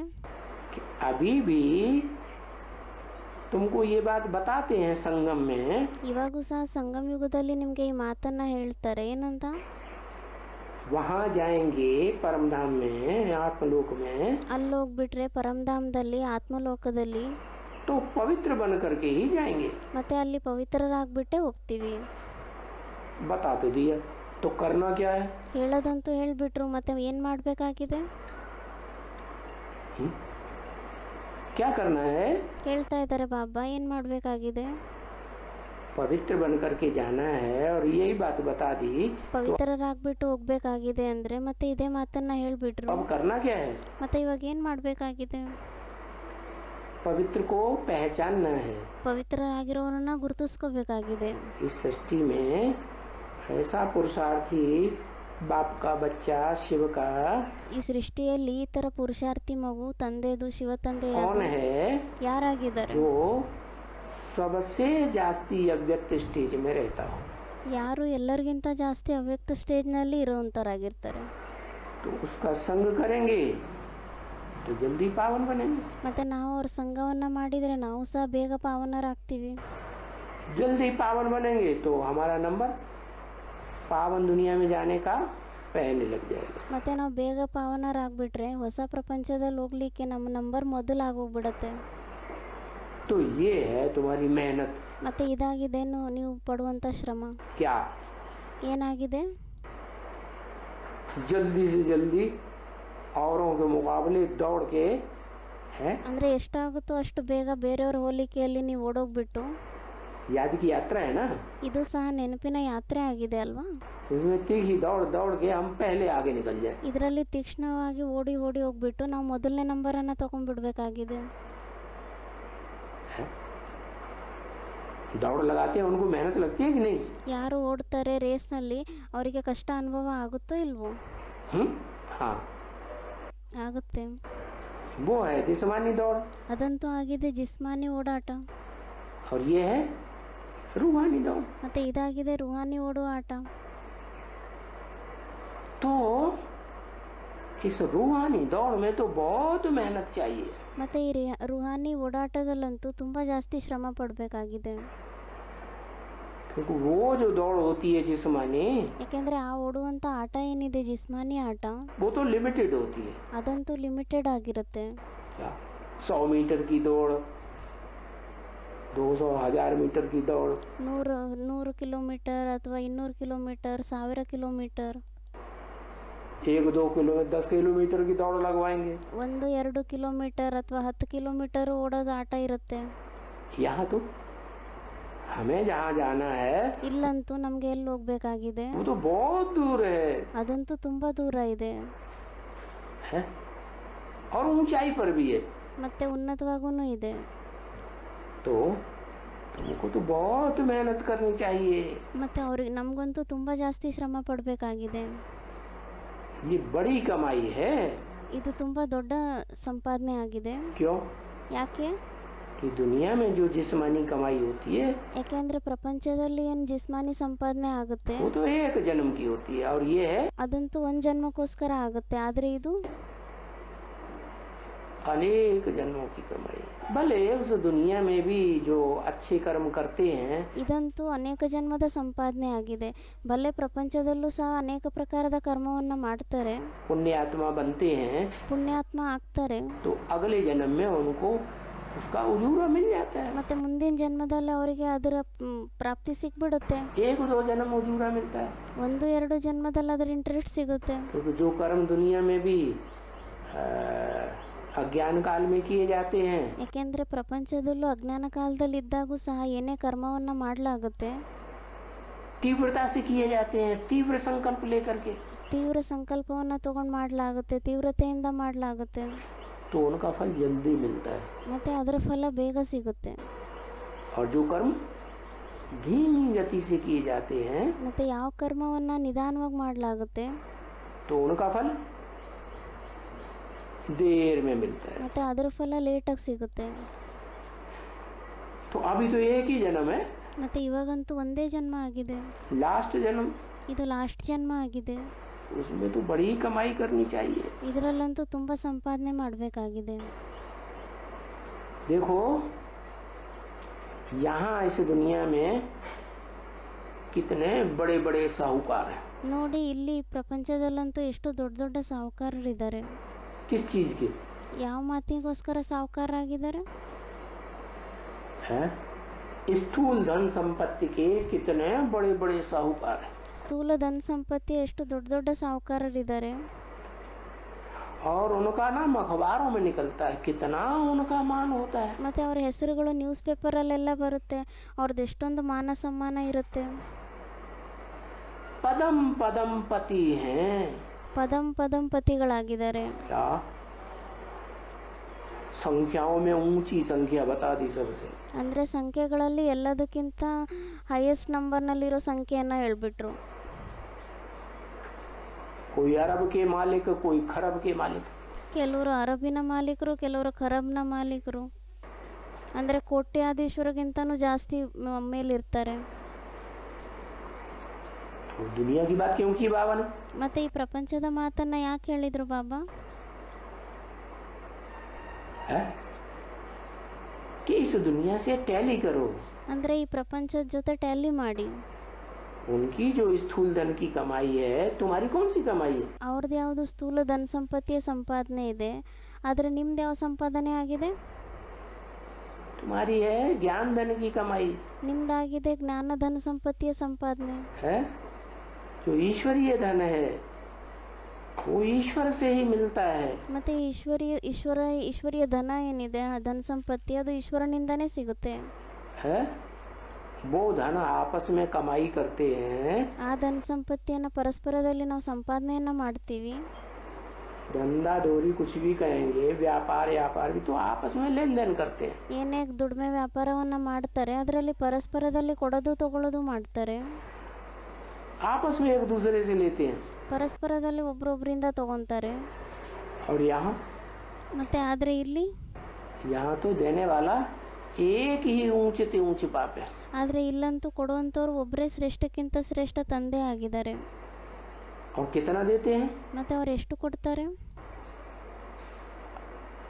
उसके पास तो अखूट खजाना है. ಮತ್ತೆ ಅವ್ರ ಹತ್ರ ಅಂತೂ ಅಕೂಟ ಖಜಾನೆ ಇದೆ. क्या? उसकी गिनती भी नहीं कर सकते. ಏನಂತ ಹೇಳಿದ್ರು ಅದನ್ನ ಎಣಿಸ್ಲಿಕ್ಕೂ ಸಹ ಆಗಲ್ಲ. क्या कहते हैं? ಏನಂತ ಹೇಳ್ತಾರೆ? उसके पास जो ज्ञान का धन है, ಯಾರ ಹತ್ರ ಏನು ಜ್ಞಾನದ ಧನ ಸಂಪತ್ತಿ ಇದೆ, उसके लिए कहते हैं ಅವರಿಗೋಸ್ಕರ ಹೇಳ್ತಾರೆ कि वो इतना धन है ಅದು ಇಷ್ಟೊಂದು ಜಾಸ್ತಿ ಧನ ಸಂಪತ್ತಿ ಇದೆ कि उसका आदि और अंत ही नहीं हो सकता. ಅದರದ್ದು ಆದಿ ಮತ್ತೆ ಅಂತ್ಯ ಆಗ್ಲಿಕ್ಕೆ ಸಾಧ್ಯನೇ ಇಲ್ಲ. जैसे दुनिया में पढ़ाइयाँ होती है ना, ज्ञान लेते हैं, ಯಾವ ತರ ಪ್ರಪಂಚದಲ್ಲಿ ವಿದ್ಯೆಗಳಿರುತ್ತೆ ಅಲ್ವಾ, ಜ್ಞಾನವನ್ನ ತಗೊಂತಾರೆ. उस ज्ञान का भी कोई अंत नहीं हो, जा रही जिंदगी पढ़ते रहो. ಆ ಜ್ಞಾನದ್ದು ಸಹ ಏನು ಅಂತ್ಯನೇ ಇಲ್ಲ, ಇಡೀ ಜೀವನದಲ್ಲೆಲ್ಲ ಓದ್ತಾನೆ ಇರಿ. सब कुछ जानकारी दुनिया की नहीं मिलेगी. ಆದರೂ ಈ ಪ್ರಪಂಚದ ಎಲ್ಲ ತಿಳುವಳಿಕೆ ಜ್ಞಾನ ಅನ್ನೋದು ನಮಗೆ ಸಿಗಲ್ಲ. और वो भी इसी एक जन्म की जानकारी है, ज्यादा से ज्यादा 2500 वर्ष की जानकारी. ಅದು ಹೆಚ್ಚಿಗಿಂತ ಹೆಚ್ಚು ಇದು ಒಂದೇ ಜನ್ಮದ ಜ್ಞಾನ ಸಿಗುತ್ತೆ. ಇಲ್ಲ ಅಂದರೆ ಅದಕ್ಕಿಂತ ಹೆಚ್ಚು ಅಂದರೆ 2500 ವರ್ಷಗಳ ಜ್ಞಾನ ಸಿಗ್ಬೋದು. पास्ट की हिस्ट्री ಜ್ಞಾನ ಸಿಗುತ್ತೆ ಪಾಸ್ಟಿಂದು. और ये तो है पूरे कल्प की जानकारी. ಆದರೆ ಇದಂತೂ ಆಗಿದೆ ಪೂರ್ತಿ ಕಲ್ಪದ ಜ್ಞಾನ ತಿಳುವಳಿಕೆ. और हमारी आत्मा में जो संस्कार हैं, ಮತ್ತೆ ನಮ್ಮ ಆತ್ಮನಲ್ಲಿ ಏನು ಸಂಸ್ಕಾರಗಳಿದೆ, उन संस्कारों को फॉलो करने वाली जो हमारी दुनिया है जन्म जन्मांतर की, ಮತ್ತೆ ಆ ಸಂಸ್ಕಾರಗಳನ್ನು ಫಾಲೋ ಮಾಡುವಂಥ ಧರ್ಮಗಳೇನೇ ಇದೆ ನಮ್ಮದು, उन आत्माओं के बारे में भी हमको पता चलता है. ಆ ಆತ್ಮಗಳ ಬಗ್ಗೆನೂ ನಮಗೆ ಗೊತ್ತಾಗುತ್ತೆ. कितना विस्तार में ज्ञान हो जाता है. ಅಂದರೆ ಎಷ್ಟೊಂದು ಜಾಸ್ತಿ ವಿಸ್ತಾರದಲ್ಲಿ ಜ್ಞಾನ ಆಗೋಗುತ್ತೆ. तो देखो दुनिया के बड़े बड़े साहूकार हमारे मुकाबले क्या हैं? ಮತ್ತೆ ನೋಡಿ, ಪ್ರಪಂಚದ ದೊಡ್ಡ ದೊಡ್ಡ ಸಾಹುಕಾರರು ನಮ್ಮ ಹೋಲಿಕೆಯಲ್ಲಿ ಏನಾಗಿದ್ದಾರೆ? क्यों है? ಯಾಕೆ? क्योंकि उनकी जो धन संपत्ति है, ಯಾಕೆಂದ್ರೆ ಅವ್ರದ್ದೇನೇ ಧನ ಸಂಪತ್ತಿ ಇದೆ, वो उनके पोत्रे पड़पोत्रे ज्यादा से ज्यादा कोई खा ही नहीं पाएंगे. क्योंकि अभी दुनिया का विनाश.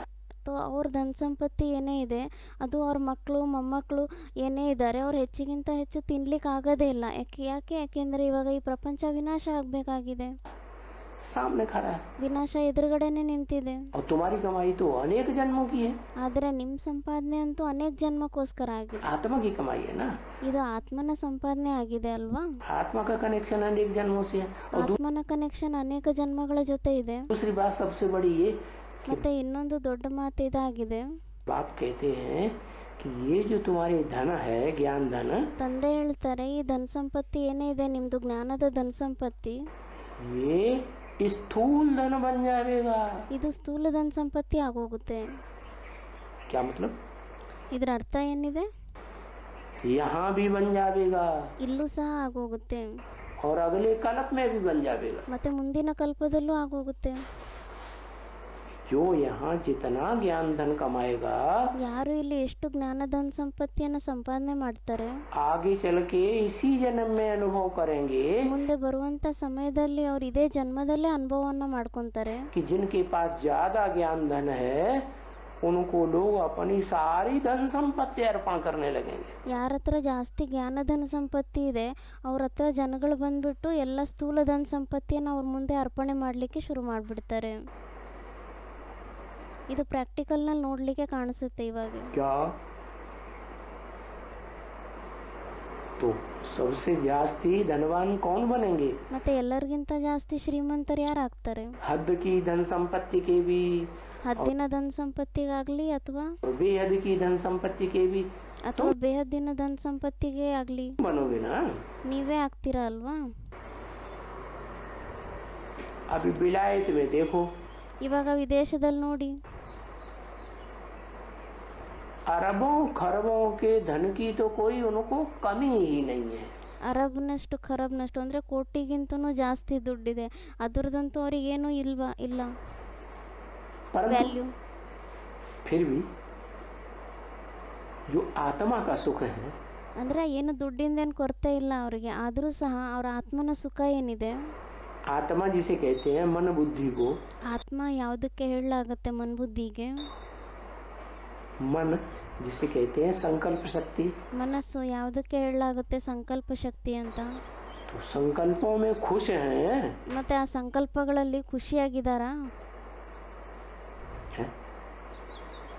विलायती लोगों के जो अंदर अंदर मन में संकल्प चल रहे हैं, ವಿದೇಶಿ ಆತ್ಮಗಳದ್ದು ಏನೇ ಮನಸ್ಸಿನ ಒಳಗಡೆ ಸಂಕಲ್ಪ ನಡೀತಾ ಇದೆ, उन संकल्पों के आधार पर वो खुश हैं, ಆ ಸಂಕಲ್ಪದ ಆಧಾರದಿಂದ सुख में ಅವರು ಸುಖದಲ್ಲಿದ್ದಾರಾ, ಖುಷಿಯಲ್ಲಿದ್ದಾರಾ? रहते हैं। ಅವ್ರಿಗೆ ಹೇಳಲಾಗತ್ತೆ ಅವ್ರು ಖುಷಿಯಲ್ಲಿದ್ದಾರೆ ಅಂತ. हाँ? लो, सुख में नहीं रहते। ಸುಖದಲ್ಲಿದ್ದಾರೆ ಅಂತ ಹೇಳಲಿಕ್ಕಾಗಲ್ಲ. अरे इंद्रियां तो नीचे हैं, ಇಂದ್ರಿಯಗಳಂತೂ ನಿಮ್ನ ಕೊಟ್ಟಿದ್ದಾಗಿದೆ, कम ताकतवर है। ಕಡಿಮೆ ಶಕ್ತಿಶಾಲಿ ಆಗಿದೆ. इंद्रियों को कंट्रोल करने वाला तो मन है ना। ಇಂದ್ರಿಯಗಳನ್ನು ಕಂಟ್ರೋಲ್ ಮಾಡೋದಂತೂ ಮನಸ್ಸಾಗಿದೆ ಅಲ್ವಾ? तो मन ही सुखी नहीं तो इंद्रियां तो कितना भी सुख दे दो, ಮತ್ತು ಯಾವಾಗ ಮನಸ್ಸೇ ಸುಖಿಯಾಗಿಲ್ಲ ಅಂದಮೇಲೆ ಮತ್ತು ಇಂದ್ರಿಯಗಳು ಎಷ್ಟೇ ಸುಖ ಕೊಡಲಿ, क्या मन जो है वो उस सुख को एक्सेप्ट ही नहीं करेगा। ಮನಸ್ಸೇನಿದೆ ಅದು ಆ ಸುಖವನ್ನು ಎಕ್ಸೆಪ್ಟೇ ಮಾಡಲ್ಲ. तो देखो स्थूल धन तो दुनिया वालों के पास बहुत है, ಮತ್ತು ನೋಡಿ ಸ್ಥೂಲ ಧನ ಸಂಪತ್ತಿ ಅಂತೂ ಪ್ರಪಂಚದವ್ರ ಹತ್ರ ತುಂಬ ಜಾಸ್ತಿ ಇದೆ, परंतु विलायतियों के पास भी है। ಮತ್ತು ಆದರೆ ವಿದೇಶಿಗಳ ಹತ್ರನೂ ಇದೆ, सुख तो नहीं है ना। ಆದರೆ ಸುಖ ಅಂತೂ ಇಲ್ಲ ಅಲ್ವಾ? देखो दुख ही दुख है ना। ಮತ್ತು ನೋಡಿ ದುಃಖನೇ ದುಃಖ ಇದೆ. क्या क्यों कहा दुखी दुख है? ಯಾಕೆ ಹೇಳಿದ್ರು ದುಃಖನೇ ದುಃಖ ಇದೆ ಅಂತ? है ज्यादा धन संपत्ति होगी, है वेल्थ बहुत होगी, ಜಾಸ್ತಿ ಧನ ಸಂಪತ್ತಿ ಇದ್ರೆ, ವೆಲ್ತ್ ಜಾಸ್ತಿ ಇದ್ರೆ तो हेल्थ अच्छी रहेगी ना। ಮತ್ತೆ ಅವಾಗ ಹೆಲ್ತ್ ಚೆನ್ನಾಗಿರುತ್ತೆ ಅಲ್ವಾ? हेल्थ अच्छी रहेगी तो बीमार कम पड़ेंगे ना। ಹೆಲ್ತ್ ಚೆನ್ನಾಗಿದ್ರೆ ಕಾಯಿಲೆಗಳು ಕಡಿಮೆ ಆಗುತ್ತೆ ಅಲ್ವಾ? जिनके पास ज्यादा धन होता है वो ज्यादा बीमार पड़ते हैं। ಅದಕ್ಕೆ ಕೇಳ್ತಾ ಇದ್ರು ಬಾಬಾ, ಯಾರ ಹತ್ರ ಜಾಸ್ತಿ ಧನ ಸಂಪತ್ತಿ ಇದೆ ಅವ್ರು ಜಾಸ್ತಿ ಕಾಯಿಲೆಗಳಾಗ್ತಾ ಆಗುತ್ತೆ ಅವರಿಗೆ. क्या होता है, है? जिनके पास ज्यादा धन होता है वो फिर दुरुपयोग करते हैं। ಏನಾಗುತ್ತೆ, ಯಾರ ಹತ್ರ ಜಾಸ್ತಿ ಧನ ಸಂಪತ್ತಿ ಇರುತ್ತೆ ಅವ್ರು ಮತ್ತೆ ಅದ್ರ ಮಿಸ್ಯೂಸ್ ಜಾಸ್ತಿ ಮಾಡ್ತಾರೆ. क्या धन का सदुपयोग नहीं करते, ಅವರು ಧನ ಸಂಪತ್ತಿದು ಸದುಪಯೋಗವನ್ನು ಮಾಡಲ್ಲ, तो दुरुपयोग करेंगे तो दुख ही मिलेगा। ಮತ್ತು ಅವರು ದುರುಪಯೋಗವನ್ನು ಮಾಡ್ತಾರೆ, ಅದಕ್ಕೆ ಅವರಿಗೆ ದುಃಖನೇ ಸಿಗುತ್ತೆ. ಓಂ ಶಾಂತಿ. ಇವತ್ತಿಂದು ವಿಸಿಡಿ ನಂಬರ್ ಆಗಿತ್ತು 2530, ಮುರಳಿ ತಾರೀಕಾಗಿತ್ತು 10/7/1967, ನುಡಿಸಿರುವಂಥ ತಾರೀಖು 27/5/2018. ಓಂ ಶಾಂತಿ.